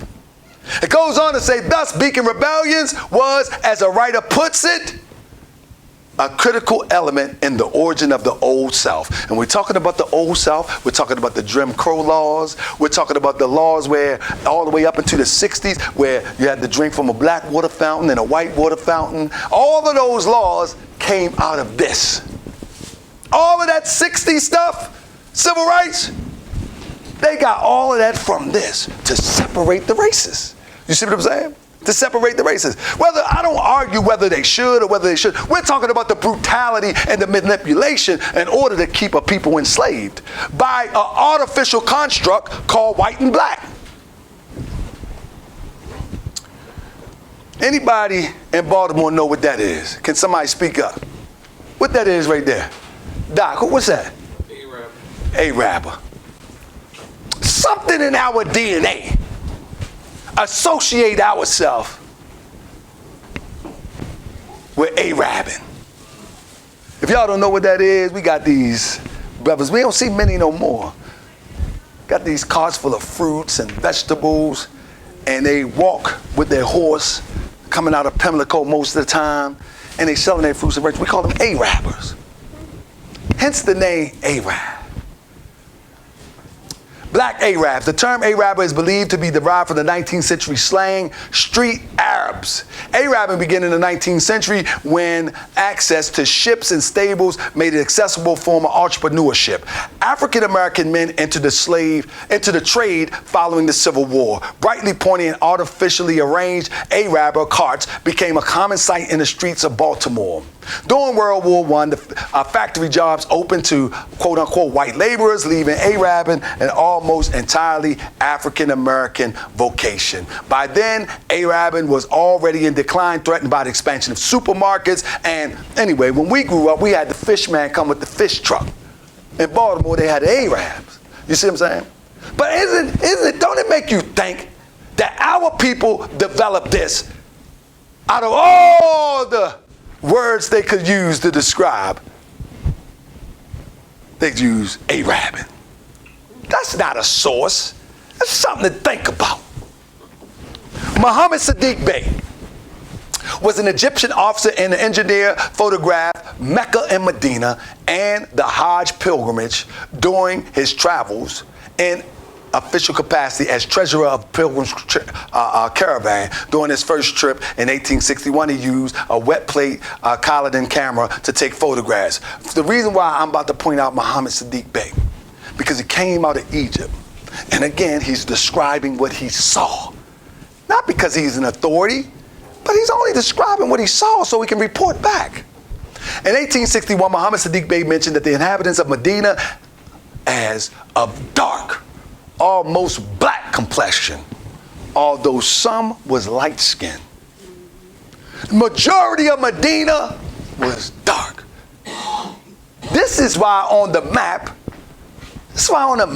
when they came there, they associated with what we call the mainland Africa, because the people look just alike according to them. In late 1861, as America was preparing for civil war, a European colonel in the Cairo was boarding his eastbound. This is the same Sadiq. I ain't gonna read that because we just did it. Why is it so hard to believe that these are the same people? I said Red Sea, S-E-E, my bad. Red Sea is 190 miles at the Midwest point. At the middle point, I'm sorry. I was rushing at this part. Am I right? What I'm trying to say is that the Red Sea, why is it so hard to believe that these people and these people are the same people? At the widest point of the Red Sea is 190 miles. We're just going to use a little logic. Madagascar is an island country located off the southeastern coast of Africa. According to various sources, the shortest distance between Madagascar and the mainland is 250 miles. This distance is measured by the coast of Mozambique, which is the closest mainland country to Madagascar. Are not Madagascar African? One second. If Madagascar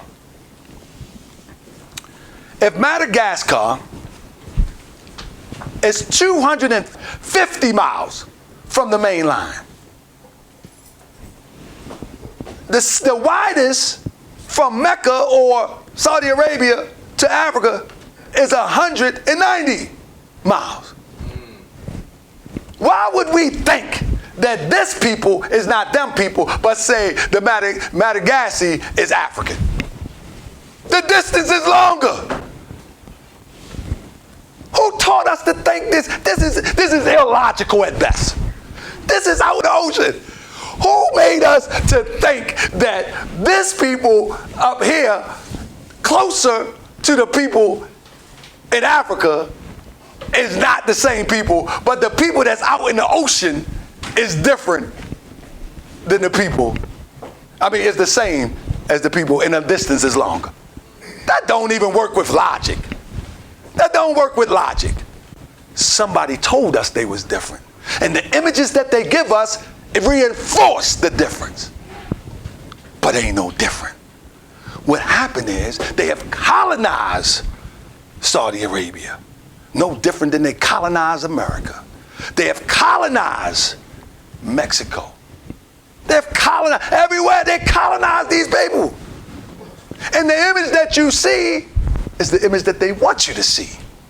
But those are not the original inhabitants. Muhammad, born 570, died 632 in Medina, the founder of Islam. According to it should be Agani, volume 22, page 36, however, blackness meant purity of origin among Arabs of that period, as well as nobility. I'm just getting a little quotes out here. Sketchvik cites the remarks of the early Arabs. The poet al-Lahabi al-Fadl, a relative of Prophet, who said, I am black-skinned one, and from the noble house of the Arabs, making use of the word Akdar. These people describe themselves as highly melanated people. Somebody flipped the script on us. The unknown Arabs. Kudar, the name Kedar or Kehar, Kedar or Kedar. Like Sadid came to mean not only the Arab of Ishmael, but a black or dark-skinned person. It is now the derogatory word for black or dark people in Saudi Arabia. Who did that? It's only being descriptive. Who did that? A derogatory word for black or dark people in Saudi Arabia. Arabia in general, whether they be from the Bengalis of India or other dark-skinned Arabs from North Central Arabia. By the 9th century, it was referred to the tribe related to the Maharib bin Kasafa of the Qais Aline North Central Arabia, who were named Kudar. The point is, he also writes, from the Arabic side, within this etymology expansion of Kedar, we shall, for the sake of further illustration, attend especially to the Arabic root Kedar, as in Akdar, of dark, ashy, dark, dusty color, as well as of the blackish hue, inclining to green, and black complexion. For those meaning Akhtar shall guide us back most definitely to the phrasing of the typos in the Song of Psalms. So what they're saying is a typo in the Song of Psalms in the Bible. This guy, Taharka Bey, saying that these people are describing themselves as highly melanated people, deeply melanated people. Clear definition, proof of dark complexion of original Arabs and the Arab origin of the so-called African American. We're going to talk about that in a minute. We're talking about those who traveled and journeyed from the land of Canaan. If you're a Moorish American, you know the prophet said Moors are descendants from the ancient land of Canaan. What we're saying is that these are all the same people. We intermingle, we interact until colonization split us all up. You see what I'm saying? So it says, as its title implies, the book covers two topics. Y'all should get this book. In the first part of the book, the author attempts to correct the misconception that most people have what a pure herb should look like. Corrects the misconception. What do we think of when we think about an Arab? What do we think about? You know what we think about? You know what we think about? Do you think about raps on the head? We think about long beards. We think about the Saddam Hussein phenotype. The first thing come to our mind. That's not the original Arab, though. That's not it. These people that is occupying these lands now are either mulatto or European. That's just the fact of the matter. I mean, I know we don't like this raw truth. Oh, well, you're talking too much race. No, but it's the fact of the matter. They're either mulatto, and I'm using the term mulatto respectfully, that just means mixed with dark Africans or indigenous people and with Europeans. And we don't like to get away from that. The Mexicans of Mexico is nothing more than a Spaniard that have conquered Mexico and mixed with the indigenous, dark, melanated people of the land. The original people are dark, melanated people until they branch out or until they intermix. You follow me? The Bengalese traveler, Ludovico di whatever his name is, Verthama, accompanied Syrian pilgrims to Mecca and Medina in 1503 and wrote informatively about his travels. He spoke of the inhabitants of Kabar known as, and rather small in stature, 5 spans, with voices like women, or at least like those of European observers had considered effeminate. Certainly the population there weren't some kind of African brought into the region, as the people of the town had been called Yahud or Jews since pre-Islamic times. It's saying that these people were there. Saying that these, what they would call today black Arabs, that they was already there. The Arabics that you see today is the one that they want you to see. You know what I mean? Real quick, family. Me and Dr. Asar will be doing a podcast called Unbiased Perspective.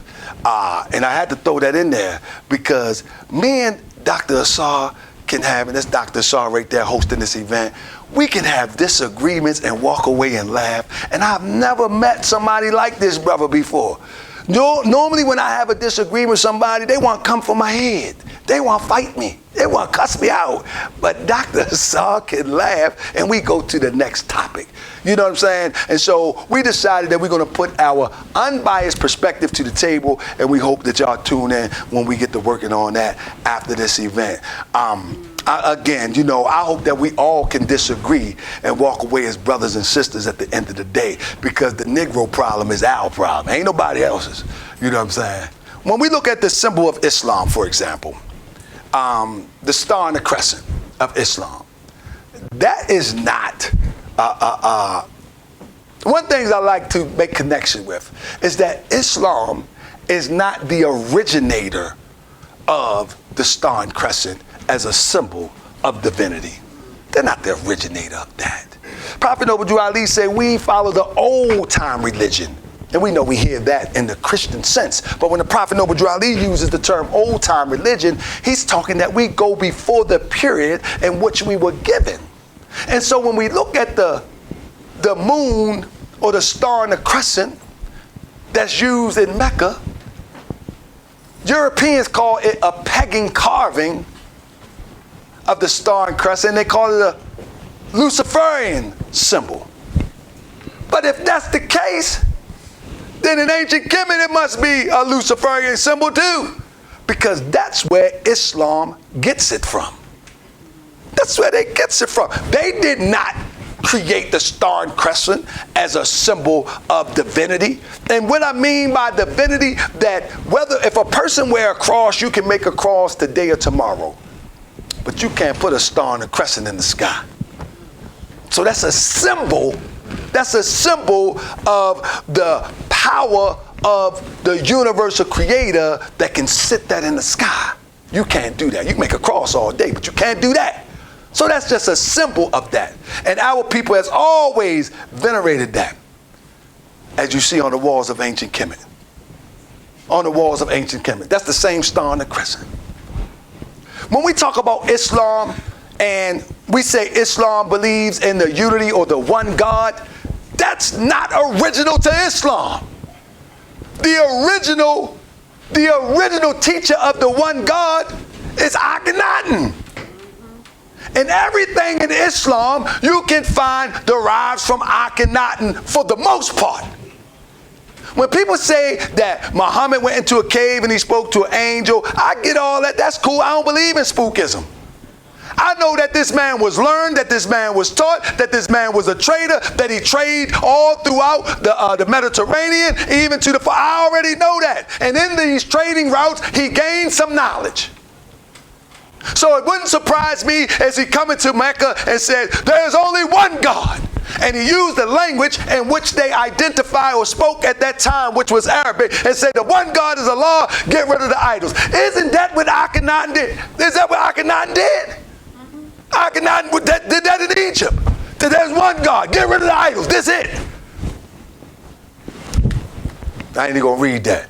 So the origin of monotheism don't start with Islam. It's the old time religion, starting with Akhenaten. He's African. Let's deal with the Shahada real quick. The statement of the Shahada is there's no God but Allah. Come back later, they say Muhammad is the messenger.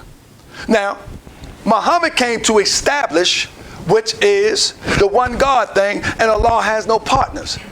However, later on, they partner Muhammad with God. Muhammad didn't do that. They took two different verses out the Quran and then made it seem like, okay, Muhammad is partners with God and now he's the messenger of God. Like, it's obvious that he's speaking the word of God, but Muhammad came to establish to stop associating things with God. Stop associating people. Stop associating idols with God. That's Akhenaten. Akhenaten promoted the worship of Aten, the symbol of the sun, as the highest form of worship, and eliminated the worship of Amen, Rayat, Luxor. When this was Europeans are saying, but we acknowledge the sun, we honor the sun, because the sun gives life to everything, and the sun is a symbol and the reflection of the universal creator. Not to be worshipped as Europeans would say, but it's just a reflection that the sun gives life to everything on earth. And so in order to give people a center point of a focus, they identify the sun as the image of the universal creator that blesses us, that heals us, and that ultimately feeds us. Without the sun, there's nothing else. And so when you talk about salat, let me breeze through that. Let me get 5 extra minutes from y'all. When you talk about salat, salat only means prayer. Salat don't mean dress up. Salat don't mean, that don't mean that, and I will battle any Muslim that say it does. Salat only means prayer. As black and negro is the same, negro in Spanish, black in English. It's the same word. So when we don't want to be called Negro, but we call ourselves black, that is a confused state to me. Because Negro and black is the same exact thing. Just 2 different languages. Salat means prayer in English. In the Holy Quran in Mecca, 162, my contact prayers. And they put salat. And I just copied and paste this. My worship practices, my life and my death are all devoted absolutely to God alone, the Lord of the universe. 7170. Those who uphold the scripture and observe the contact prayers, we never fail to recompense the pious.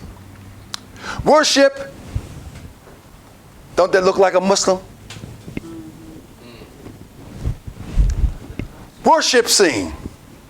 Prostrate in front, Apis bull, sun disk, with Uranus standing on pedestal, man kneeling, skirt, childhood lock. Offering table, winged sun disk, with Uranus in the hanger. State of the work, almost complete. Date of creation, manufacture. 47th dynasty, first Persian domination, attribution according to Stel, 525-404. You know what's funny to me though? How even they flipped it and changed how to pray. Let me show you something. Muslims today prostrate by putting their foreheads to the ground. But the Quran says that some ancient people used to prostrate on their chins. Skeptic claims that whoever wrote the Quran made a mistake. Listen to this. This is how they flipped it. Muslims prostrate by putting their foreheads to the ground.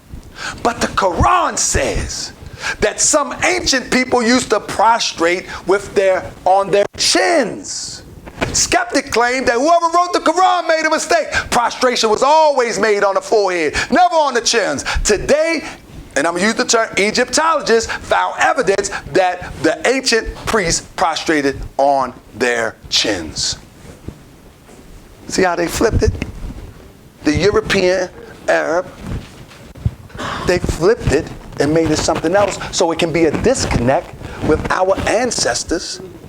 Remember, if you're in the Moorish Science Temple of America, say, we are the founders of the first religious creed for the redemption of mankind on earth. This is what we're talking about. The ancient Egyptians or the ancient Cometians, and the Quran verifies this, but they try to change it to give a disconnect. So when you say Islam is not African, we are reading somebody else's narrative. We are dancing to somebody else's tune. Because this prayer that is in the Quran, this description, is only seen on the walls of Kemet. Nowhere else. Nowhere else do you see some group of people praying with their chin to the ground but Kemet. Nowhere else can you read about it except for the Holy Quran. Where did Muhammad get that from? I know people want to make it spooky. Oh, he had to be a prophet. How did he know that? No, the man was learned and he traveled. Period. He was on a caravan. Nothing spooky about that. And he learned to use the ancient or old time religion to incorporate that and to awaken the people in Medina and Mecca. It's been usurped. As everything else has been usurped. It's been usurped. You follow me? The Met Museum. 2 bowing Couturiers behind Nefertiti. That's only written in the Quran. Most what people believe of Islam is what somebody told them. Most what people believe in Islam is hadith. Most what people believe in Islam don't even exist in the Quran. It don't even exist. The way that you dress is not in the Quran. The way that you pray, it says in the Holy Quran of Mecca that God is the God of the north, south, east, and west. And no matter which way you pray is the presence of your Lord. That's what it says in the Quran. But to enslave people, you know what they do? Allahu Akbar. Everybody jump up. Stand attention. Allahu Akbar. Everybody fall in line. We need you side by side. That ain't what the Quran say. The world has been manipulated. See, we return back to the old thing. We return back to the old thing. This is why we got to just follow up and look at it for what it is. Here it is right there, the Temple of Aswan. They're on their chin. Once again, Quran 17:107 say, believe it or do not believe it. Those who were given knowledge before it, it was recited to them. They fall on their chins and prostrating. They have changed many Qurans today to try to take that out. But if you go to the Arabic language of a Quran, this is how I debated a few Muslims, and the words was changed in the Quran, but I went to the Arabic language in the Arabic dictionary. I took the Arabic word, because you know they say that the Quran has never been changed. So I take the Arabic word that means chin, they will put face right here, but I will take the Arabic word, put it in the Arabic English dictionary, and then it'll come out what it is. You see what I'm saying? So many Qurans today, they don't even have chin. They took it out because of what the Europeans said, that somebody had it wrong. But if you take the Arabic and put it in an Arabic English dictionary, it'll come out just as you see it. I'm almost done. I was going to scribe about Pharaoh ascending, but let me just get to my last little part. From Babylon to Timbuktu, the Hebrew-speaking Phoenician Canaanite established greatest city, Carthage, at Tunis and North Africa. All Canaanites were quote-unquote black people. Y'all gotta get these are them old books we used to read. You know what I'm saying? People don't read like they used to. But it shows you the journey of people of Northeast Africa, which they call Saudi Arabia and the Levant, how they journeyed all the way to, which is North Africa. Once again, Pan-Africanism is Islamism.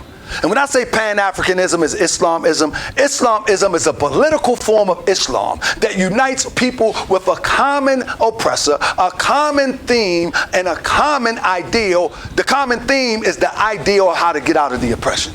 That's what Islamism is. Islamism of the Moorish Science Temple of America, it does not relate to you not being one who calls themselves a Moor, a Muslim, or anything like that. It's one who is about peace. If you are about peace and we are about striving to bring about peace, unity amongst our people and enriching our people, that's Islamism. But it's also a political Islam that we seek to rule ourselves.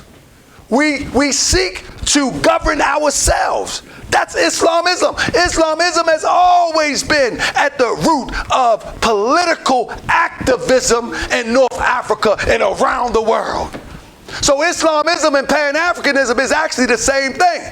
The whole thing in a nutshell is that when Islamism had its rise throughout the regions of Africa, once they begin to collectively come together by the principles of Islamism, we would see that Europeans will come in and accept Islamism, and then they will usurp it. And so the first people that went into Spain,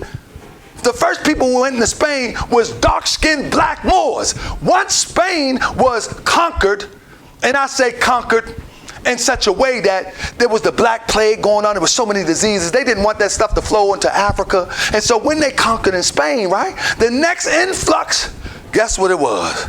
It was what they would call the pale-skinned Arab. They came after the hard work was done. And then they begin to set themselves up. I'm the king of Valencia.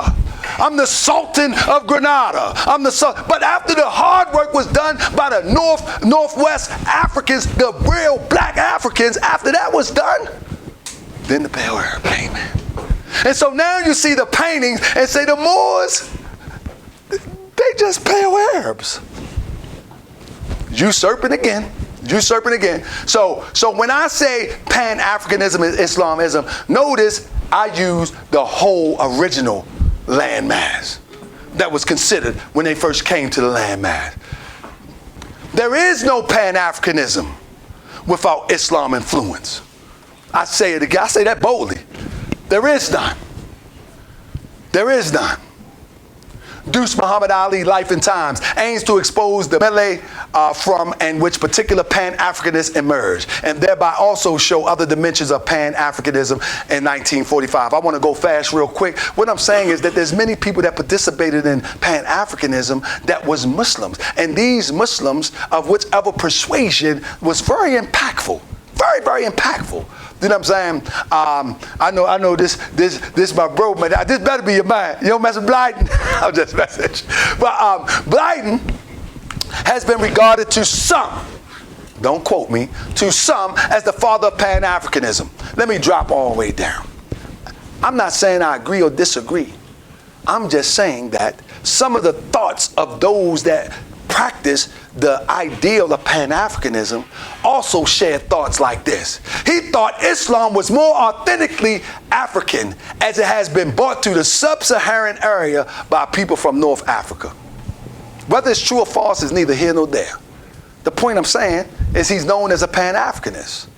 You know what I'm saying? Blyden, who is sometimes called the father of Pan-Africanism, used the example of Islam in the West as the paradigm for racial separation and identity in his Pan-Africanist ideology, and ultimately argued Islam was preferable to Christianity as a global religion for quote-unquote blacks. I'm not saying it's right or wrong, but these are some of his writings. The pattern of what we see in terms of Islam's slave result, what I'm trying to say is that the Islamic thought has played an instrumental role in fighting white supremacy. Instrumental. Islamic slave results in Bahia, Brazil. There is a pattern in the terms of which we see with Malcolm X. There's a pattern in the terms of what we see in Safaya Bakari's and Imam Jamil al-Amin's struggle with white supremacy. There's a problem in what we see in Daruba. He was just here the other week. There's a pattern we see in Daruba. The Black Pan-African community has produced nothing that can compare with the Pan-African Islamic struggle against white supremacy. That is no shot at nobody. What I'm saying is most of the forceful fight in Pan-Africanism, them people identified as Muslim. Many Pan-Africanism was intellectuals, but the forceful fight against white supremacy, those was Muslims. They was proclaimed Muslims. Intellectuals too, but they was proclaimed Muslim. The point that I'm making is, the male uprising and slavery result in Salvador Baja, organized by Muslims known as Malays during the last 10 days of Ramadan. In January 1835, captured rebels wore Muslim dresses, including head coverings and long white tunics and covered prayer beads, as well as Quranic amulets on their bodies for protection. These were Muslims. But the thing is, the Muslim that we see today is not the courageous Muslim of yesterday. The Muslim today is no more than a modified Christian turn the other cheek. Daruba. Anybody know Daruba story? Daruba. Black Panther. The boy. I didn't used to like the boy one time, because I think he went against Garvey. You know what I'm saying? I didn't like the boy. But when I start looking at some of his philosophy about the Negro problem, I had to separate his contention with Garvey and then look at his principle. You know what I'm saying? And being in the Moorish Science Temple of America, we have a saying that the Negro problem can only be solved as it can, and that's through your connection to the Moorish Science Temple of America. Whether people believe in that or not, that's not here. Then I read something about the boy talking about the Negro problem. You know what I'm saying? It's our problem. The Negro problem is a United States problem. It's not a around the world problem. Pan-African is creating a sisterhood, brotherhood, and collaboration among all people of African descent, whether live inside or outside of Africa. That even today, when you look at this map right here, you actually can see our populations. You actually can see our populations all over the planet.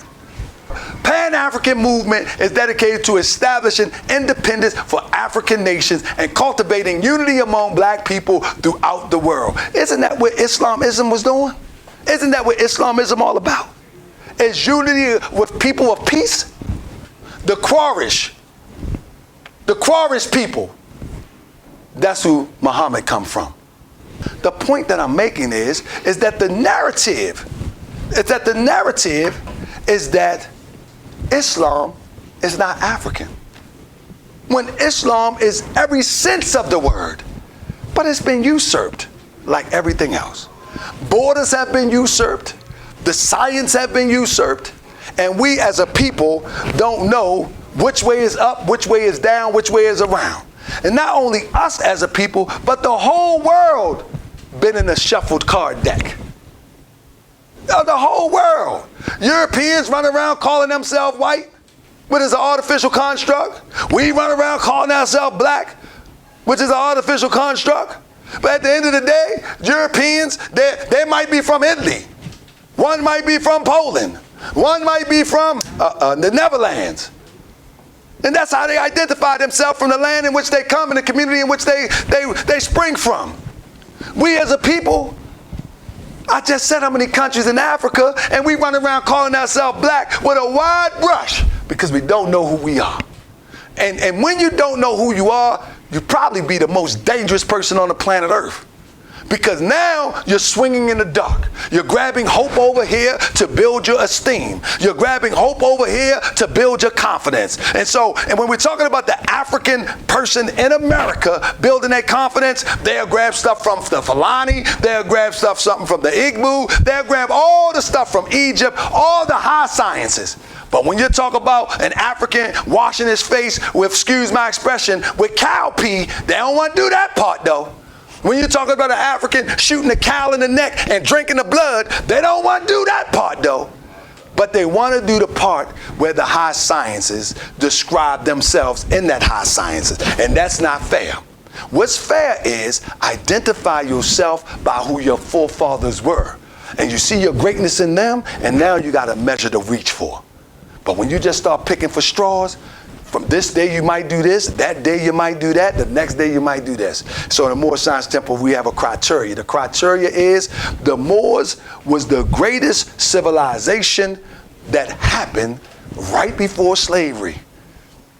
And those people who were Moors are the people today here in America, and we are here to teach our greatness from yesterday so we can espouse and experience that greatness today. So my time is at I'm gonna leave that down. I appreciate your time.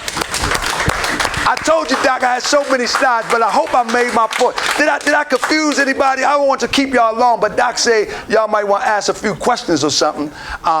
Did I confuse anybody with that? I know I'm a little bit redundant on something, and the reason challenges, all of it. Yeah. The reason why I'm redundant on certain things is because my experience is that people, among my people, have always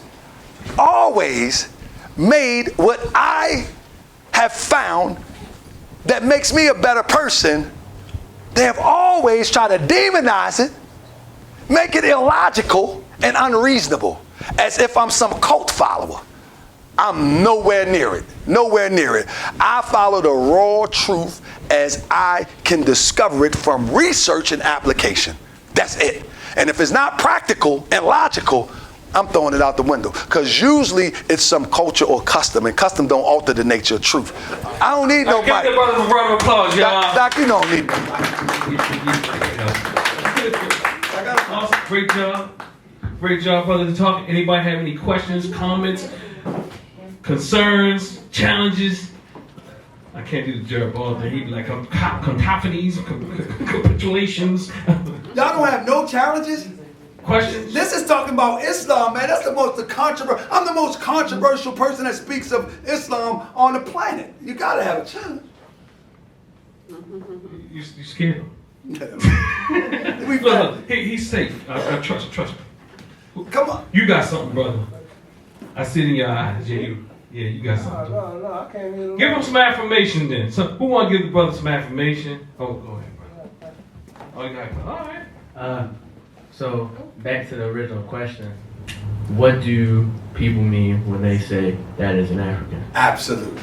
So the answer to that is, when someone says this is not and that is African, they really not, they asking a question that they should be able to answer themselves. In other words, when if I told you that this is African, I should be able to define exactly what I'm saying. Most people that say that, so let me be clear. What I'm saying is they don't know what they're talking about. If someone asks you or someone say to you, that's not African, African is so wide and it's so many variables, that's an asinine statement at best or question. Because there's too many variables as to what's African. You feel what I'm saying? So people say to me that, I've heard that people say, Moorish is not African. Okay, we know what Moorish is. We know what Moorish science is. They say Islam is not African. We know what that is. But now I need you to define what African is. Because there's so many variables. And they can't define it. Because there's too many variables. Too many variables.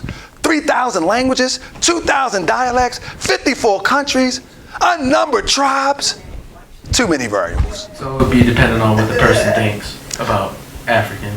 Yeah, well, in other words, so what I was saying in this is that they are really repeating colonized, they're repeating colonized verbiage. Yeah, that's all they're doing. They're repeating that because they can't define it. So let's be more clear. What about Pan-African? What about it? So the question on the table is Islam a Pan-African tradition for African liberation? The reason why Islam is a Pan-African tradition, because we know when the Islam had its rise, the first string of Islam, with those traders. Islam is a trader's religion. You know what I mean? They was trading. This is how Islam was spread in the beginning. The people from North Africa, they traveled down into Mecca and and that's how Islam spread so fast initially. And so when you're talking about Pan-African, you're talking about people coming together as a collective for equal ideals. They have same ideals and they see things through the same lens. And so when you're looking at the spread of Islam, you'll see that the people from Mecca and the people from North Africa begin to see things from the same lens. From Tunisia, from Algeria, from Morocco to Mauritania, they were seeing things through the same lens. So principally, that is Pan-Africanism, because Pan-Africanism is being able to get a group of people to see through the same lens so they can control their resources, they control their politics, they control their economics, and that's what Islam did. The original. Now, when it was usurped, now there's something else. Now you got the people doing stuff that's unpeaceful. Is it Pan-Africanism? Is seeing things through the same lens, a group of people as a collective, to come up out of this condition we call oppression, ruling ourselves, governing ourselves? Isn't that what Islam did? Of course that's what it did. Now, after it was usurped, I can't, when it get into the slavery and all of that stuff, that's once it was usurped. You know what I mean? I'm talking about the brutal slavery. The brutal slavery of Darfur and all of that, that's later. But originally, it was the traders' religion, where people traded in the Sahara and they learned this knowledge, and they can. This is why I brought out the Egyptian thing, because they identify that early Islam with which they already knew within their communities in Africa. You know what I'm saying? Because there was no difference. And like I said, Muhammad had to bring that stuff back from ancient Egypt. Come on, man. We don't believe in those spooky stuff in here, do we? He had to learn. He was a trader. And when I mean a trader, he was into commerce with caravans, traveling around. Yeah, he was a businessman. Come on. Uh-oh. No, I think that when it comes to unity, I think that you did a good job, you know what I mean, because it more so unifies us as a people, because, you know, there's always this separation of Islam and just different things that separate us as a people, you know what I'm saying? So I think you made your point, you know what I'm saying, and, you know, with the so far as the Islam and the African thing, you know, and the Pan-Africanism, I mean, I think it was, you know, I think you did a pretty good job laying it out. Was I too aggressive?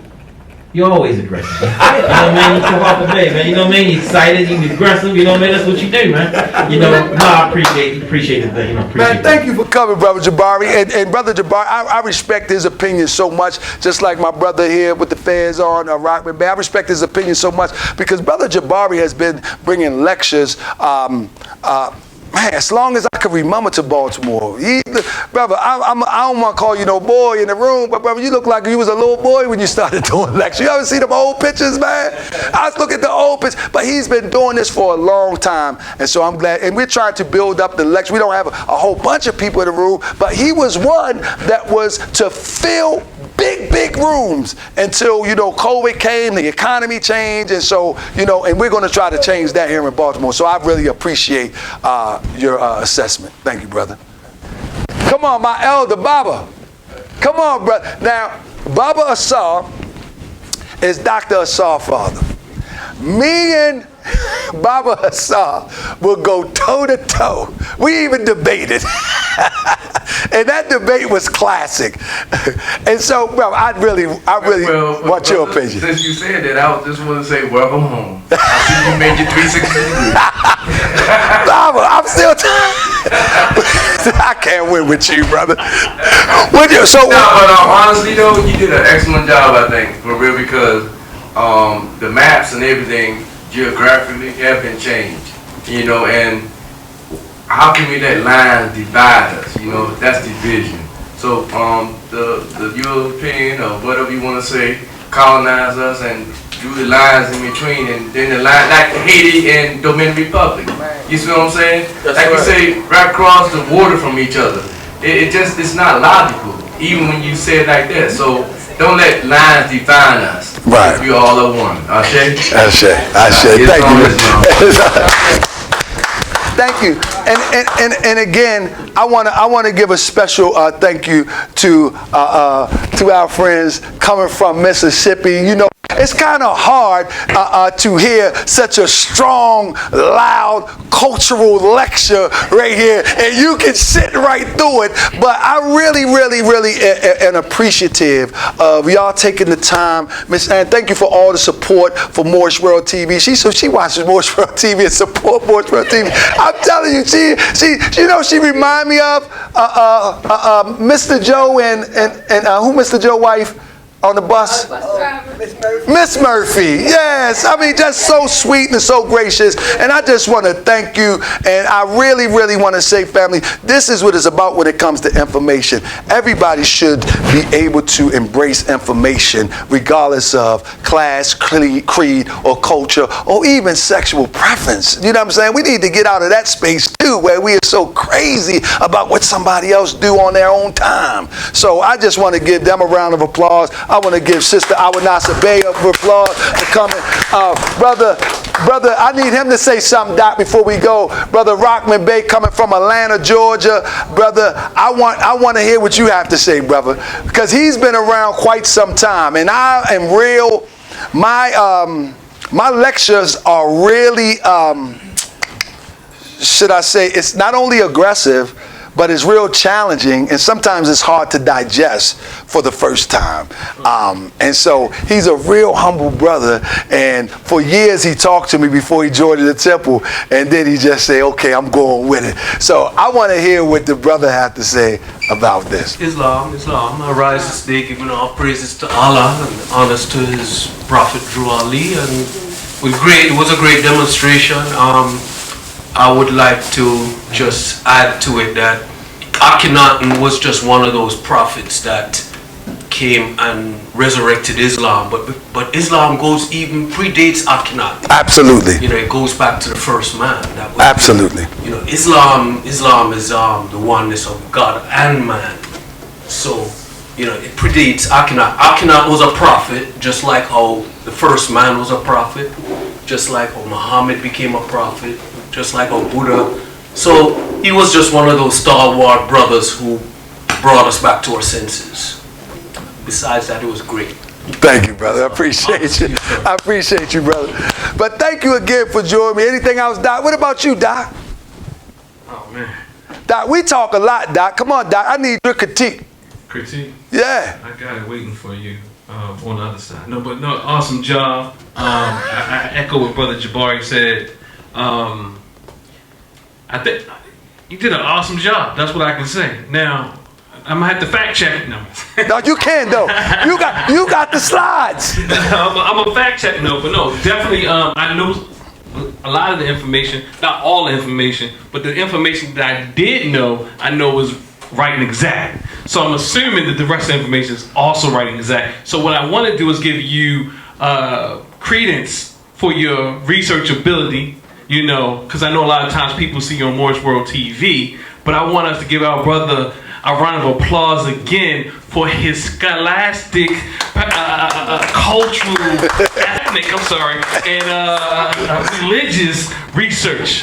And I really appreciate it. And I would like to say, no, you ain't aggressive. You assertive. And I mean that, you hyper, yes. Because the thing is, sometimes it feels like it's aggression, but I think you did it in such class.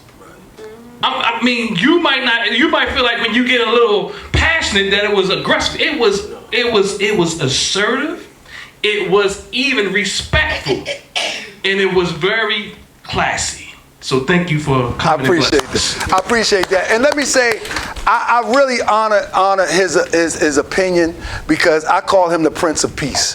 What I mean is that he do his best to make sure that we can all get along, that we can all strive together, that we can all grow together. But he's very critical. He's some sort of a head doctor. Dr. Saw is very critical. He's very analytical. Super analytical. And so for him to give me that gracious analogy, assessment, yeah, it means a lot, bro, because you are a super analytical guy. You analyze everything, bro. You walk and stomp your toe and say, why I stomp it on the left side and not on the right? But maybe not that far, but you analytical, and so I can appreciate that. Thank you, brother. I appreciate you. Yeah. Then let's give Dr. Assar for having me. Let me tell you why we got to give Dr. Assar and his wife, and thank you, sis. Let me tell you why we got to thank him. Many people scared to take risks with Brother Taharka Bey. Because on the internet, I'm rah, rah, rah, rah. Huh, Ms. Ann? I'm rah, rah, rah, rah. Many people are scared to take risk. But Dr. Assar has always seen something and he always pushed me to get back in front, the forefront, and demonstrate this. So thank you, Doctor. So I appreciate you. Thank y'all for coming out. I can appreciate y'all, and I appreciate you. Thank you, brother. I appreciate you, and thank you for bringing your children. Thank you for bringing your children, bro, because when you can bring your children, that means you trust me with your children, if only for a couple hours. Yeah, you don't let anybody teach your children. Thank you, brother. I appreciate you. Yeah, you don't let anybody teach your children. So I'm gonna get me some water and I'm gonna calm it down. Can we get some pictures real quick? I would love to get some pictures for everybody run. I'm tired now. I'll be that more you gon' remember. I'ma be that more you gon' remember. I'll be that more you gon' remember. Taharka Bey front line till the law call my number. I'll be that more you gon' remember. I'ma be that more you gon' remember, that's right.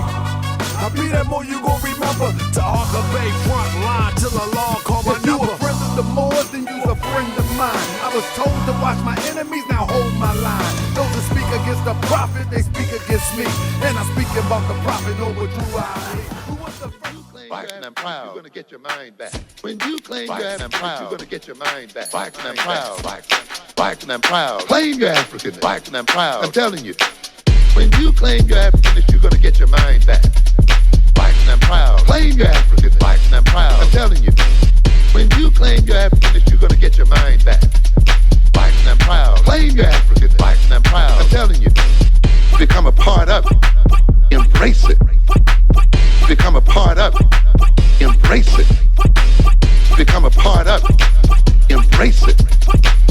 Become a part of it. Embrace it. When you claim you're African, you're gonna get your mind back.